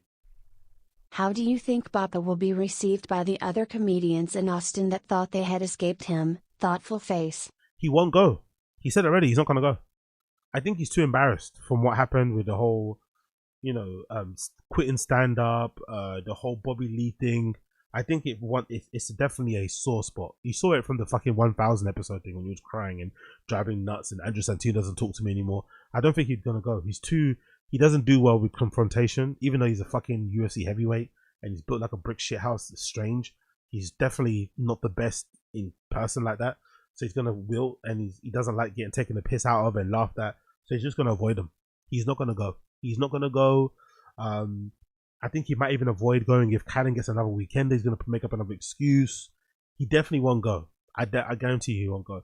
And the only time he's going to go is if somebody takes him under his arms. Somebody takes him under their arm and says, come in. Like if he has a chat with, like imagine someone, I don't know who it's going to be. Some guest is going to come on the show and pretend to Brendan, hey, you should get back on stage, man. Telling jokes again. Like he's going to get that sort of pep talk. He might come back on, but I don't think he's going to go there. I guarantee you not. I think if he would have probably preferred to have lived in Fort Worth if he could have got away with it.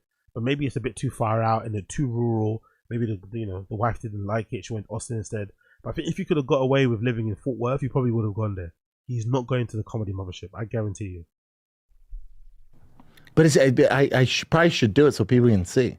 Bro, but it's just weird setting the camera up, on the stand. No, and you shit. should because I know you do that and I know you can do that and I know you have done that. But I want any doubters to know and see.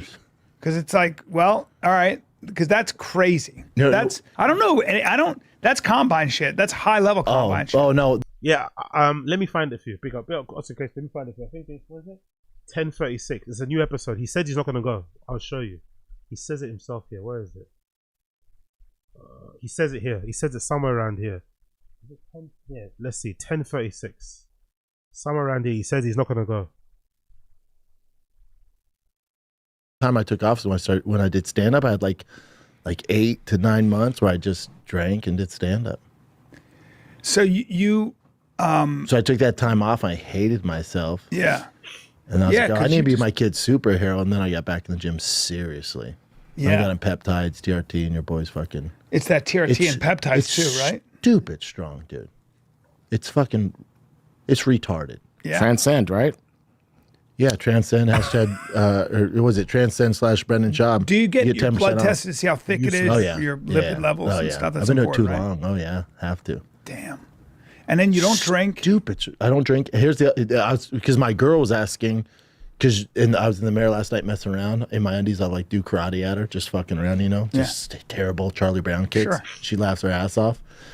And she goes, you're so big, right? Like you're jacked. She's like, you're more jacked than you were when I met you. We were fighting the UFC, and I went, babe, I am stupid strong right now.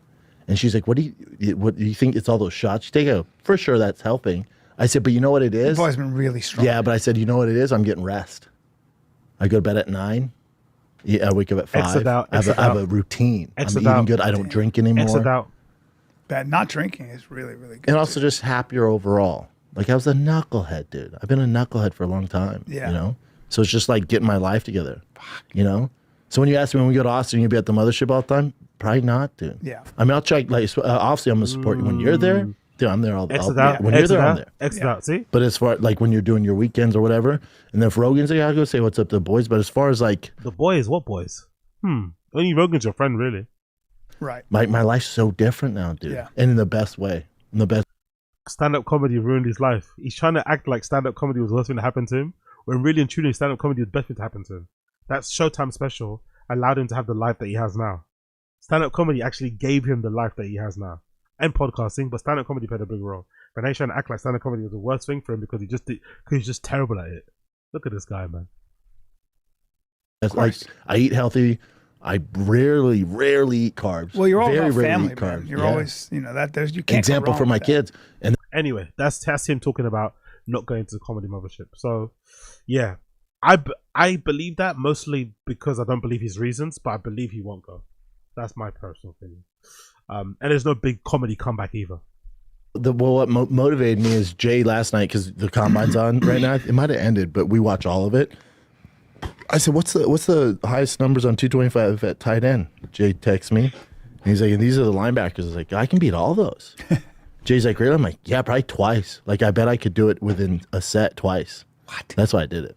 225, 25, 22 times?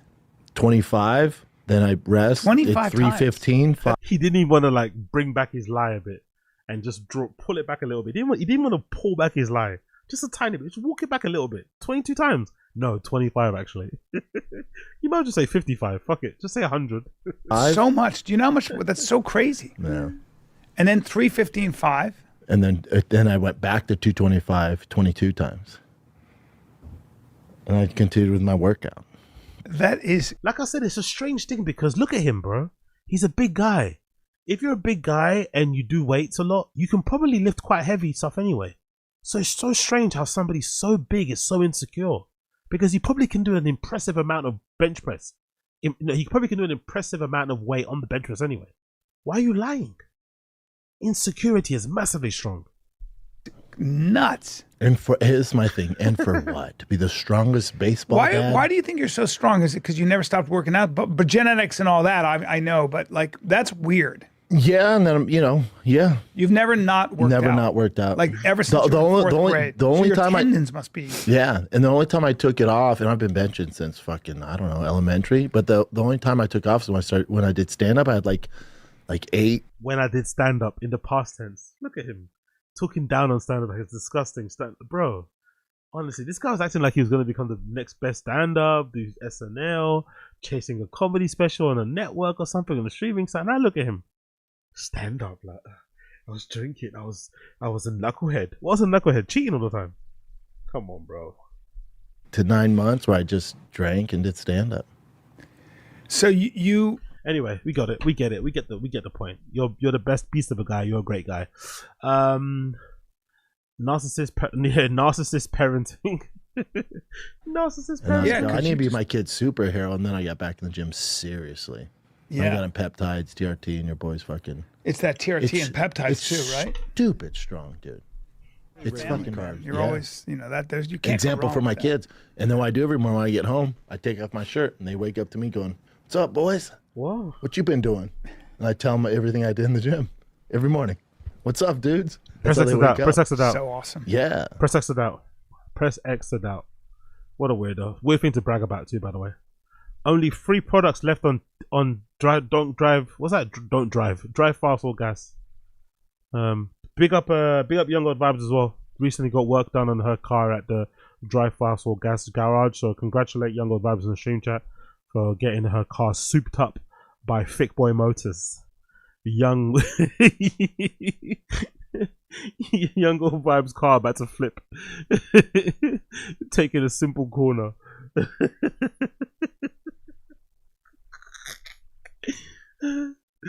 Big up Brendan benching.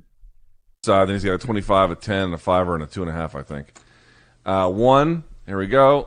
Look. Again, I'm not the biggest workout guy. I do a bunch of. I dabble. But come on, people. Please look at this video. Could you think this guy can bench 225, 25 reps? Like, come on, man. Why are you lying? Look at how you're struggling with the weights you got there. Come on, brother. And then 2. There we go. Okay. BC, I got to tell you, here's what my tip is. And the thing is about this, remember this, by the way. Remember this. This is when BGL was around, when Brendan was training way more. And he was also on gear. He was also on steroids. And he was bigger. He was bigger, like, in terms of weight and shit. And this is how he was doing it. Like, come on, bro. Come on, bro. Come on.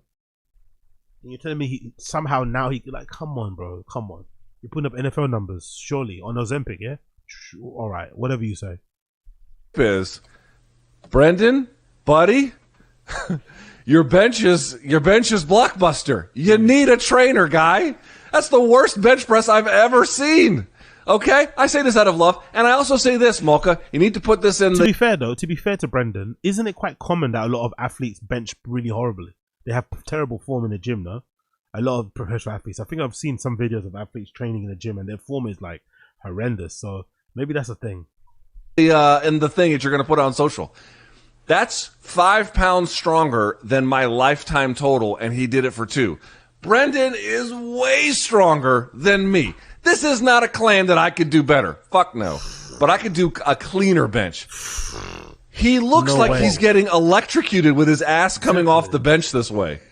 Okay? Number 1. It's like the Tony Ferguson deadlift video. You ever seen that one? Where there's like there's no contraction of the muscles whatsoever, and he just looks like a jellyfish a little bit. Look, watch. It looks like he's being shocked through his heels. Watch this. Zzz. Right? Here's the first one. Because who mentioned it in the stream chat? Someone mentioned it. Sorry, I've got to say. Someone mentioned in the stream chat that BGO said that the weights at Zoo Culture are a bit lighter than what they actually are. I guess it's like a social media thing, right? Bradley Martin's done there. Where their plates, if they're 20 kg, they're a little bit lighter than 20 kg, but they look better because when you put lots of plates on the bar, it makes it look like you're lifting way heavier weights. So this probably couldn't even, you know what I mean? It might not even be that heavy in the first place.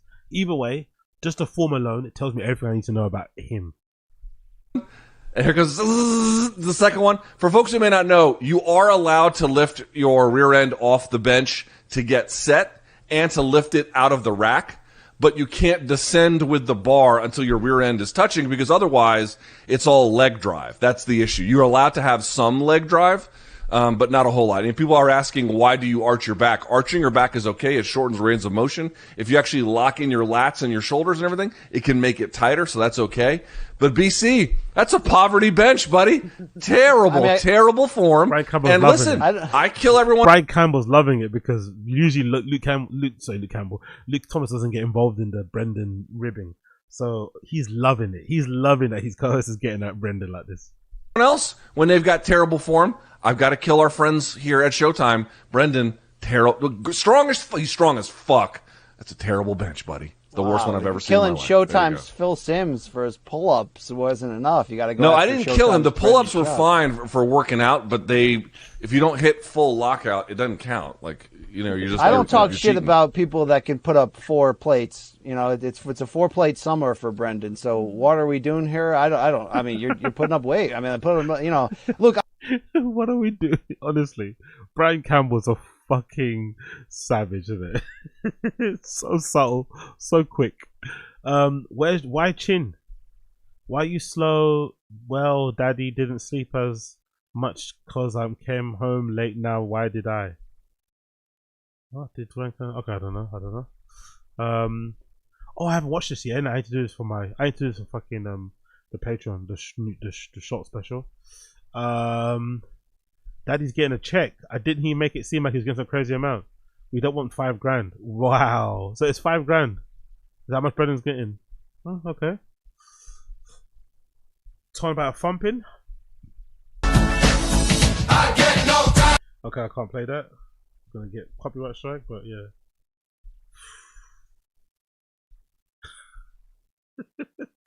These clips, honestly, man. Honestly, these clips. These fucking clips, man. They don't stop in it. They don't fucking stop. I think this is the main reason why he doesn't get back. He doesn't do influencer boxing and stuff. I don't think he wants to become a meme. I think he's way more self-conscious now and super thin-skinned. He's obviously thin-skinned back then, but I think he's aware that if he does get slept, the memes will be endless. I think that's why he doesn't do influencer boxing or whatever else it may be. Because I think he'd make decent money from it. And he's already, a content creator. He's already a loudmouth, whatever. He'd probably do well in it, but I think he doesn't do it because he doesn't want to get completely demolished by some, nobody or some YouTuber or something. That's very likely considering how long he hasn't trained as well. So, yeah, I think it's a good thing that he doesn't fight, because I think it would end really badly for him, man. He has some horrible knockouts, isn't it? I think I have to take it back. I remember saying that why didn't he should have carried on fighting, but look at some of these knockouts, bro. He got his bell rung in it. Like, fucking hell. Brendan had a fucking brutal end to his career, innit? Like, God almighty. He got smashed in it. Like, oof. Don't get me wrong, it's heavyweight, so it's harder, I'm assuming.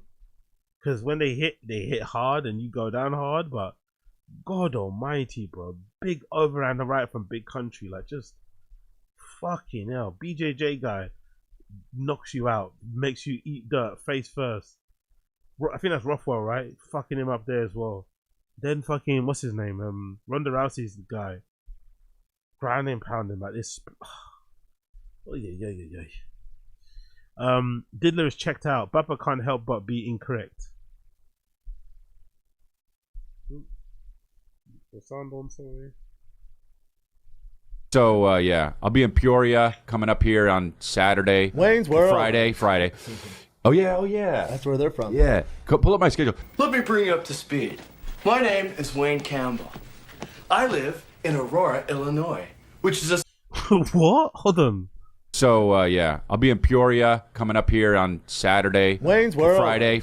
So it is Wayne's World. It's not the same thing. Friday. Oh, yeah. That's where they're from. Yeah. It's completely wrong. Pull up my schedule. Let me bring you up to speed. My name is Wayne Campbell. I live in Aurora, Illinois. Completely wrong. He said it with such confidence though, isn't it? Oh my god. Classic Brendan. Any fans of the Booker's Book Club here? Off limits with Watch on Mug Club. Off limits, Look at him. Look at Rinks. Off limits, my ass, man. No consent, more like. Sold. Where do I sign up? Let's take a break. Listen, Chris, I don't know about you, but I like keeping my money where I can see it. Unfortunately, traditional big wireless carriers also seem to like keeping my money, too. Right. Overpaying for wireless, it's annoying, and it's old. I hate doing it, okay? Dude, I got fed up with it, and I'm sick of these high wireless bills, bogus fees, free perks that actually cost more in the long run, so I decided to switch to Mint Mobile. That's right. Say bye-bye to your overpriced wireless plan, jaw-dropping monthly bills and unexpected overage. All right? Mint Mobile is here to rescue with premium wireless plans start at just $15 a month. That's crazy. God almighty, bro. 2 degrees, 2 degrees. It's rarer. It's rarer? I don't know it's gonna happen, dude. No, back to that wedding one. This one's for you, Nick. What? You can probably find this one. I don't know why I'm laughing. It's so sad. Day of his wedding.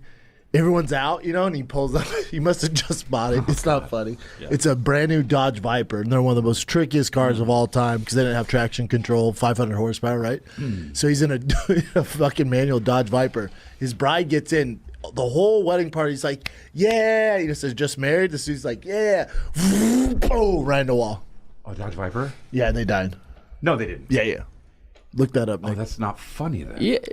I love how he's mentioning the stuff about the car, traction control, having many horsepower. So he sounds like a car guy, like the unnecessary details of the story, right? Like, I understand cars. The reason why they crash is because of, he's such a child, isn't it? Trying to flex his knowledge. Which he probably just read online, by the way. He probably just read it online himself, but he's actually trying to flex like he has intimate knowledge of all Dodgers and stuff. Absolutely funny, dude. I thought Nick would. Nick would love yeah, it. that Nick one's for Nick. Nick Dad. Yeah, Nick's funny that he's funny, man. It's weird when an athlete is like charismatic like that. Yeah.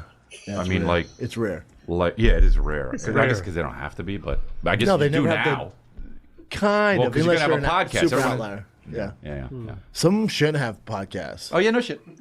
Some it's like, dude, just play. He doesn't get it, of course. He just completely missed that, by the way. He completely missed that joke. He completely missed that joke. He completely missed it. Went completely over his head. But I guess No, you they do never have now. Kind Well, of, 'cause you're unless gonna you're have a an podcast. super Everyone- outlier. Yeah. Yeah. Some shouldn't have podcasts. Oh yeah, no shit. He completely missed that. He completely missed it. Some it's like, dude, just play the fucking game. You make too much money. Why are you podcasting? Okay. Yeah, I love this. I'm sorry, but I love this from her. I'm sorry, but I love this from her. I love how unapologetically materialistic that she is, and I love the fact that she thinks she works hard for it, and all she does is just sit at home with maids that nannies 5 days a week. But I love this from her. I love these fucking Starbucks drive-through coffee orders, and then always taking a picture like conveniently next to the fucking steering wheel, and just having the sneaky bit of AMG pop in there, because she could have easily covered it up with her cup, but she made sure that the whole, not even the MG, she doesn't even want the A to be covered up. The whole thing has to show AMG, so you know exactly what type it is. I'm driving a fucking G-Wagon. You know what time it is. This is a Mercedes-Benz. She keeps it in fucking full view there, in full view. Also, it's Starbucks. I can't remember the last time I posted a picture of myself drinking a coffee. Like, it's not that important. It's not that deep. It's not. Who gives a fuck? You're drinking a coffee. Congratulations. It's strange, isn't it? Like, maybe when it was first introduced, there was a novelty of it. But like, people that still post cups with their name. Oh, I can't believe they got my name wrong again. Like, bro, like, move on. Get a new fucking personality, please, for the love of God. You got a fucking cold brew. Congratulations. It's got some lemon in it, lime in it, whatever. I don't give a fuck. But I just love this. I just love that subtle flex. Just in case you wanted to know while one. There we go. Anyway, let's quickly check the Instagrams. What's going on? What's Brandon's Instagram saying? Oh my, of course he's got Rogan on his Instagram feed, isn't it?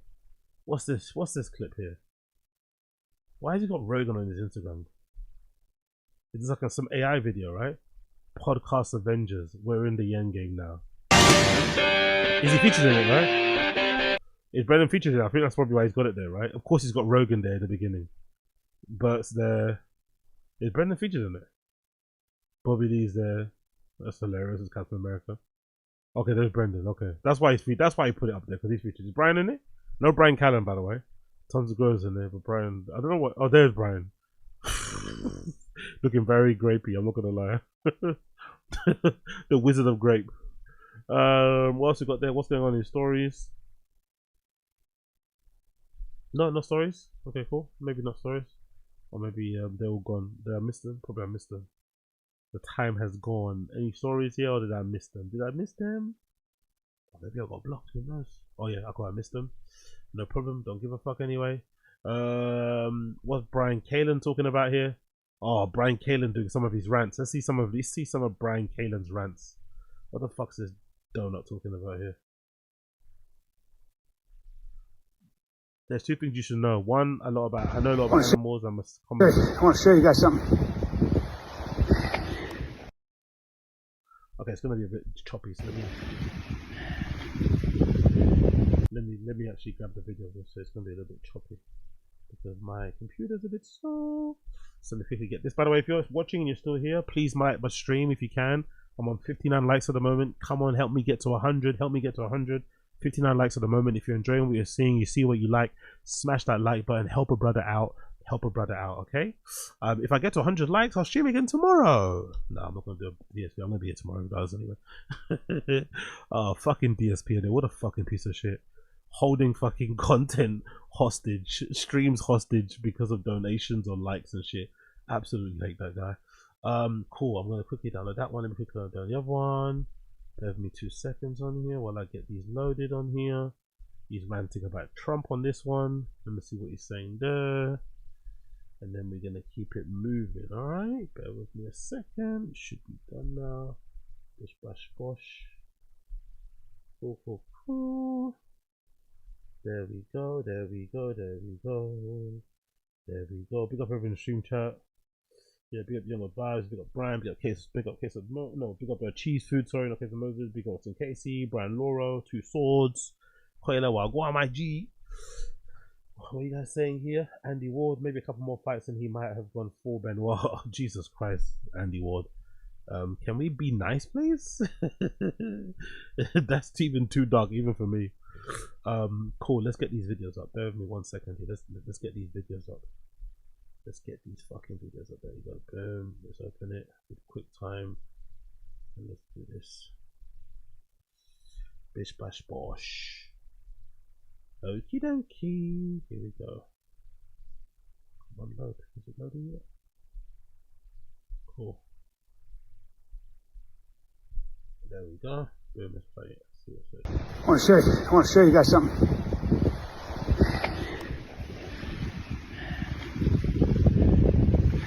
That's a raccoon tracks.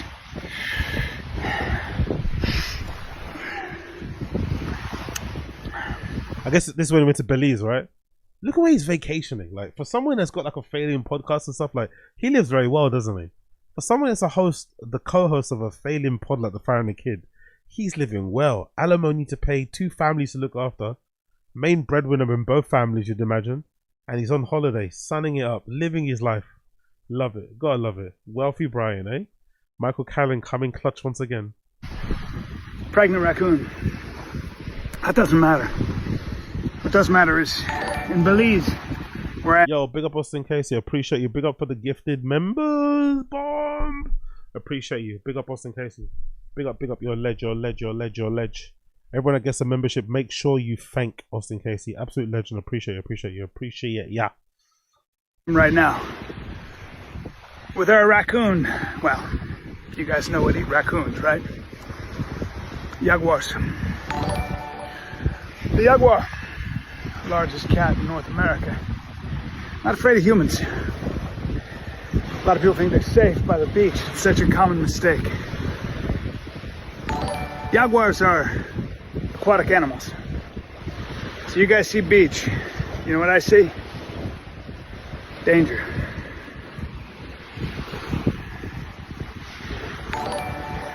Cat danger. Stay tuned.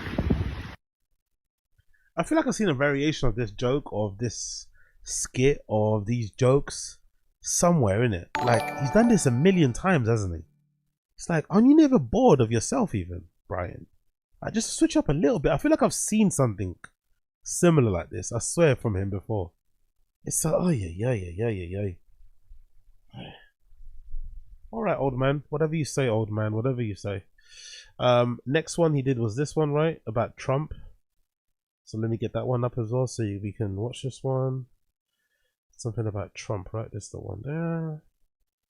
What are you saying about Trump? Let's get rid of this. What's this for saying about Trump? Let's hear him. All right, look, here's a take on Donald Trump that some people agree with, some people may not like, but I think it's important to say. Trump made his speech. I thought it was very funny. He liked himself to George Washington, but then he kind of said basically, look, I could invent a cure for the most devastating disease, and this side of the aisle would still be sitting on their hands. They wouldn't give me any love. I mean, when I see the Democrats, I think it was Al Reed, I don't know his name, but Al Green, maybe? He rattled his cane. He's brilliant with the details, by the way. Don't know his name. Talking about news, politics stuff. Don't know the names of the people you're talking about. Brilliant. Love the detail. Love the details. Love the attention to detail.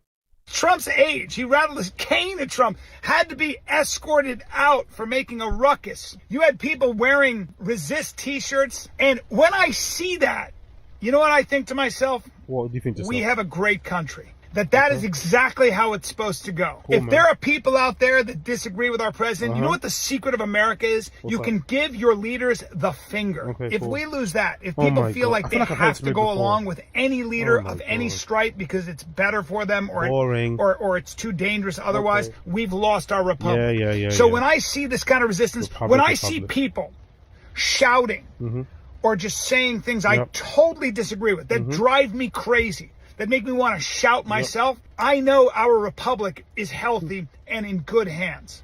So last night, with that speech that frankly cracked me up, And there was stuff I agreed with, and there was stuff I was like, come on, dude.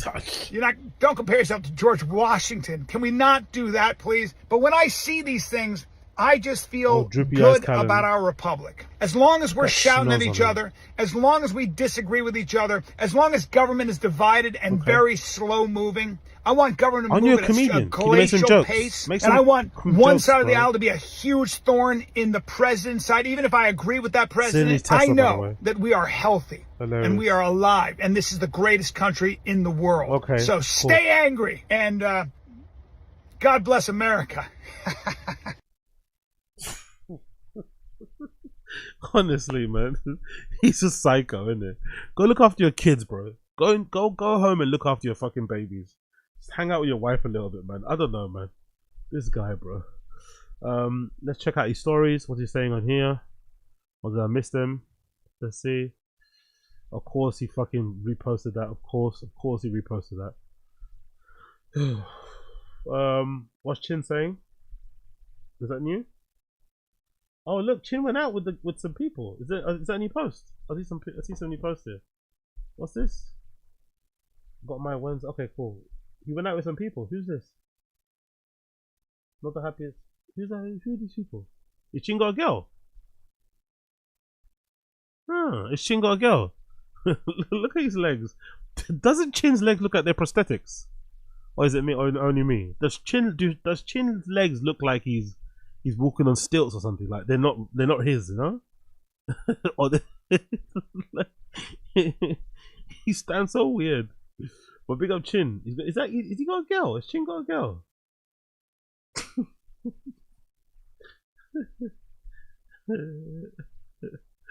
The old quick trip legend. Okay, maybe Chin's got a girl. Maybe this lady is this lady Chin's lady?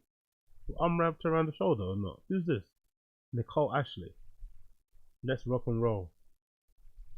Oh, I think she was on the stream, innit? I remember seeing her on the stream. I think she was on the stream. I think she was on the stream once. Okay. Chin. She kind of looks a little bit like SANAZ. That's his SANAZ though, right? She kind of looks a little bit like SANAZ, like the same sort of style. What they called again? I forgot the type of girls what they called. It's her performing in the Viper room, looking at the camera is a bit funny. But yeah, she's kind of like a SANAZ style.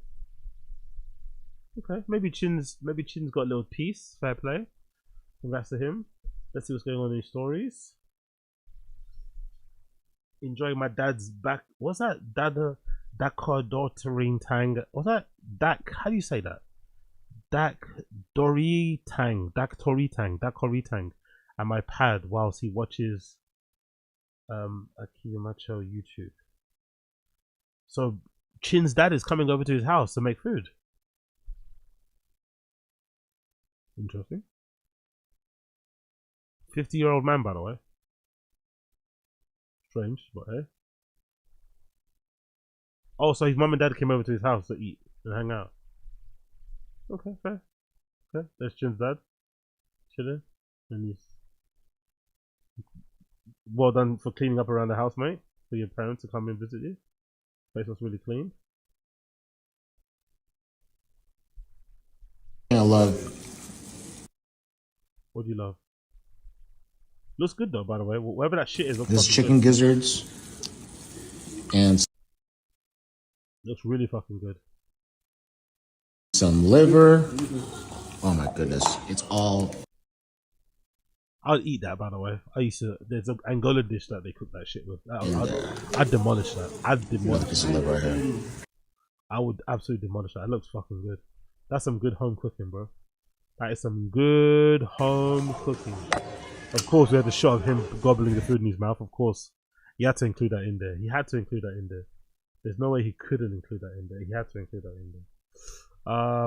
Actually, you know what? I should have got to see that. Can you see that? Play that all together. Let's see if that works. This is my dad. Will this work? Let's see if it works. Or this goes story. Let's see if it works. I can view it probably because it's skipping a lot there. But yeah, probably tuning in as well. Oops, something went wrong. I think I might have double pasted it. There you go. Let's try that again. Clear. Do it one more time. Did it work now? Yeah, there you go. Download. Let me see. I want to play it properly because it was fucking buffering like a fucking shitstorm. Let's continue on. Bear with me 1 second. Let's get this up on here. There we go. It's this one, right? I think it's that one. Let's say, what are you saying? What are you saying? What are you saying? They filled it with everything I love. This is chicken gizzards and some liver. Oh my goodness, it's all in there. I think that was good to me. I'm fucking demolishing that. Yeah. I'm fucking demolishing that. I swear on my life, I'm demolishing that. Trust me. Trust me. Trust me, I'm demolishing that. Let's see the other one. Bear with me a second. I load this one up as well. Bish bosh bosh. Let's see what this one looks like. Tak dang. This is my dad's recipe. Oh, tak dang. Basically, Okay. spiced. That's how you pronounce it. Tak dang. Tak dang. This is my dad's recipe. It's like basically spicy chicken stew or something like that. And there's more there. There's my mom. And there's my dad that's just chilling, watching CHEKC-IN on TV.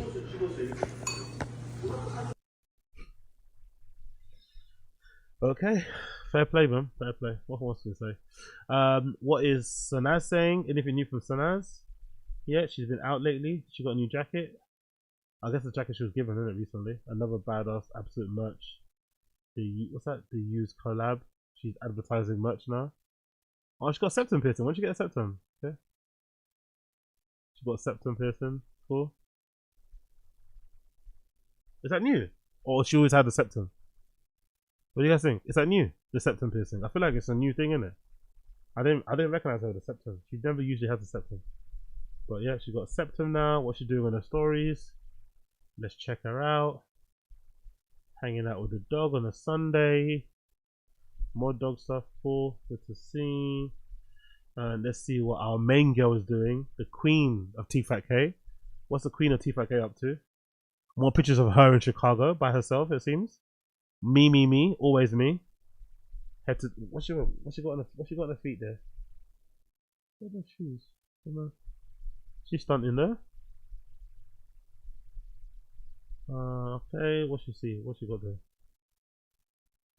What are those shoes? Are those moon boots? What the fuck are those? She lives like a single mum, innit? Like rich single mum vibes. Okay. There's Mama Joanna there too.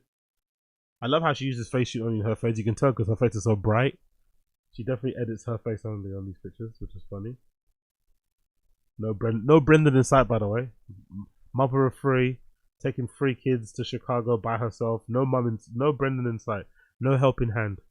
Beast of a dad is nowhere to be seen. Jesus Christ, Brendan, man. Where the fuck is Brendan? Nowhere to be seen. Love it.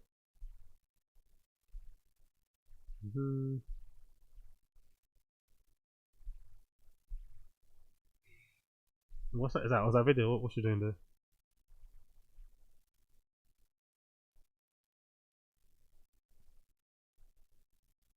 She said, I love her so much. There's not a lot going on behind the eyes, is it? It's like, God almighty, man. Oh, yeah. Of course, little kids Balenciaga hoodie. Love it, man. Love it. Teach them materialism when they're young, man, so they never go broke. Balenciaga for the kids, you know. Fuck it. I don't even have a Balenciaga hoodie, I don't think. Do I? No, I don't even think I have a Balenciaga hoodie. I don't think I have one. I have a Vetements hoodie, but I don't have a Balenciaga one. The little baby's stunting, even on me, bro. Just fucking baby Boston's stunting out here. Balenciaga hoodie. Shit. Fucking hell. Cool. Let's go on the stories. I'm assuming more Chicago shit we already saw there. Probably a repeat of the same stories. Me. Oh my god. Look at that. Look at that. Isn't that right? Me praying my husband achieves all these goals so I can come by whatever I want. Yeah, we know what her game is. Favorite time of the year, baseball, of course. A normal vest top isn't enough, innit, for fucking Brendan's wife. Has to be Prada, right? A normal basic vest top isn't good enough. It has to be a Prada. Has to be a Prada one. Jesus Christ. It has to be a Prada one. Love it. Love it, love it, love it. My brother's basically babysitting Donnie. Cool. I don't know. I've got a strange feeling that this guy doesn't like Brendan too much. I've got a feeling Slow Joe's brother is not the biggest fan. Brendan's brother-in-law is not the big. They're not fans of each other. I don't know why. I get the feeling he's not that too. But he doesn't really care for Brendan too much. I don't know. Something in my guts. Something in me guts tells me this. Don't know what's going on there.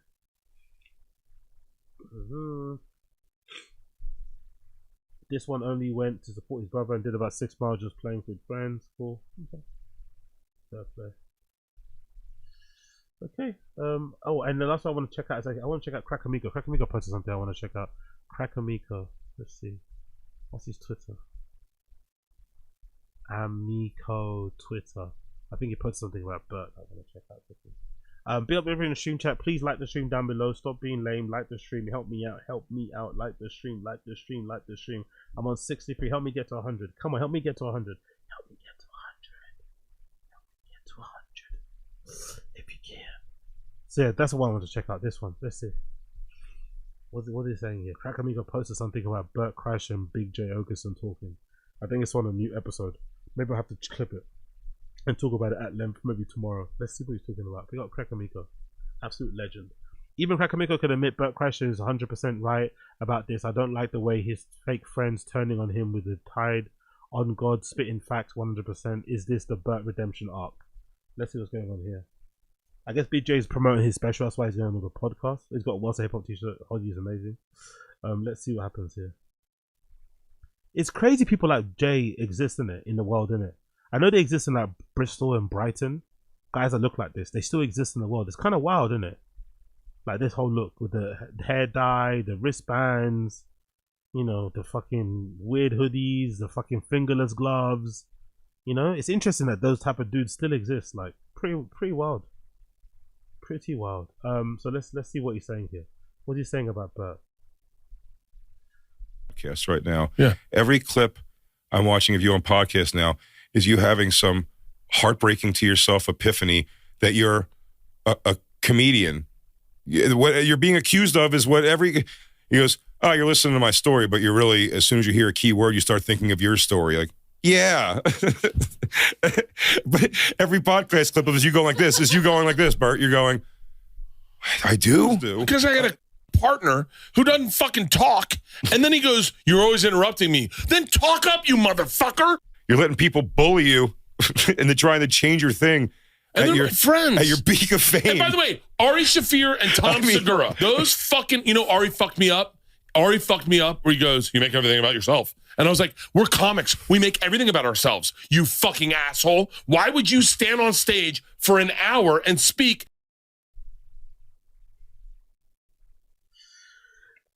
I think it's a good tactic from Big J Okerson. It's a good tactic in order to keep Bert, you know, engaged and also to get the best content out of him for the show. Because it's a comedian thing, right? You're being a contrarian. Everyone's ribbing on him or trying to give him these epiphanies. So you go in there and you indulge him, right? You indulge him.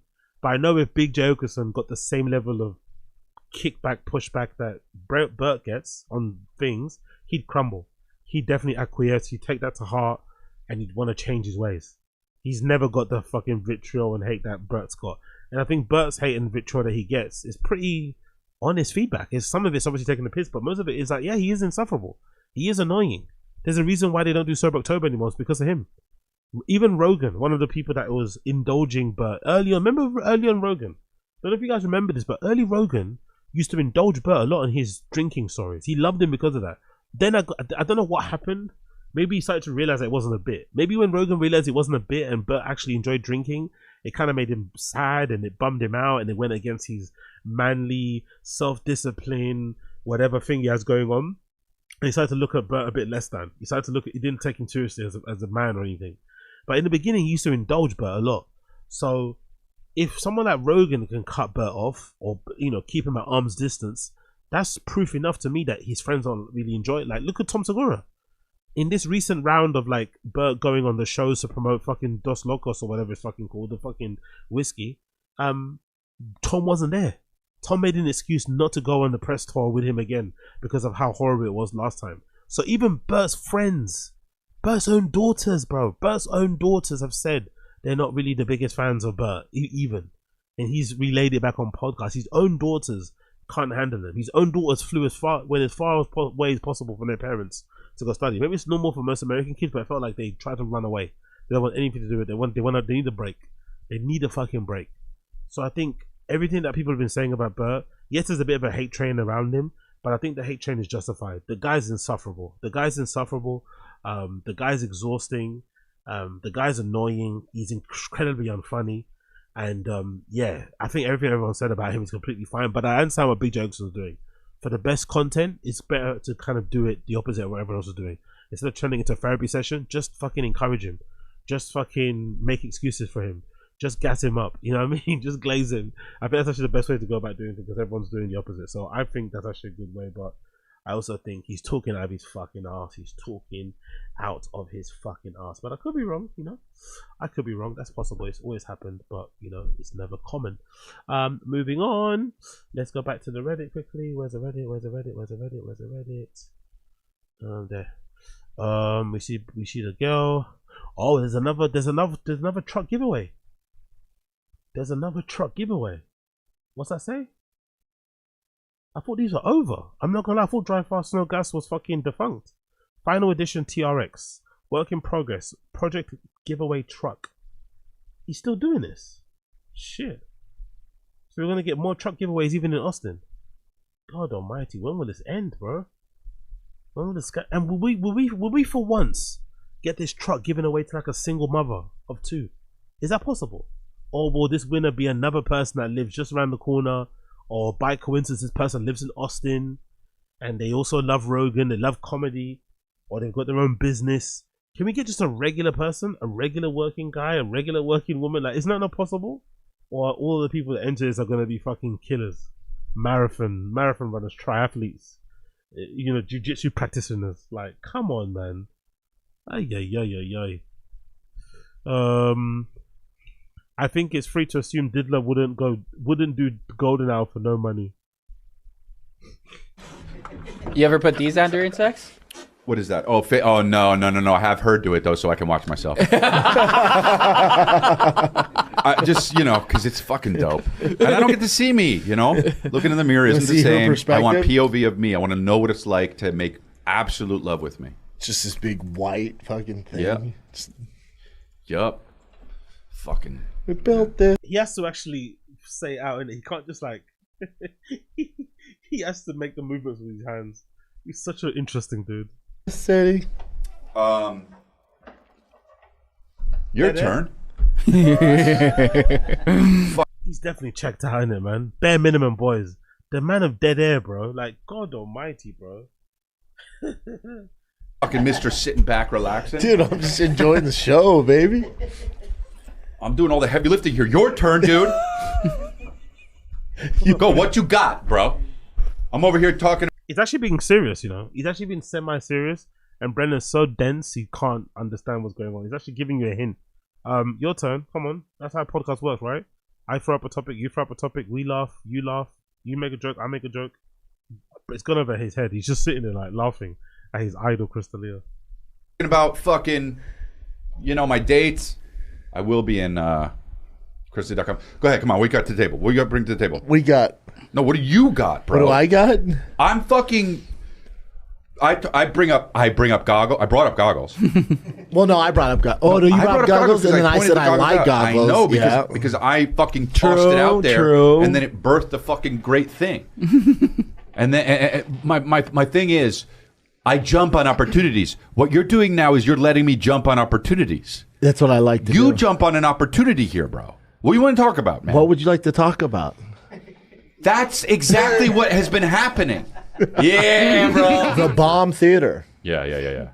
Bad comedy theater. Not funny theater. Crickets theater.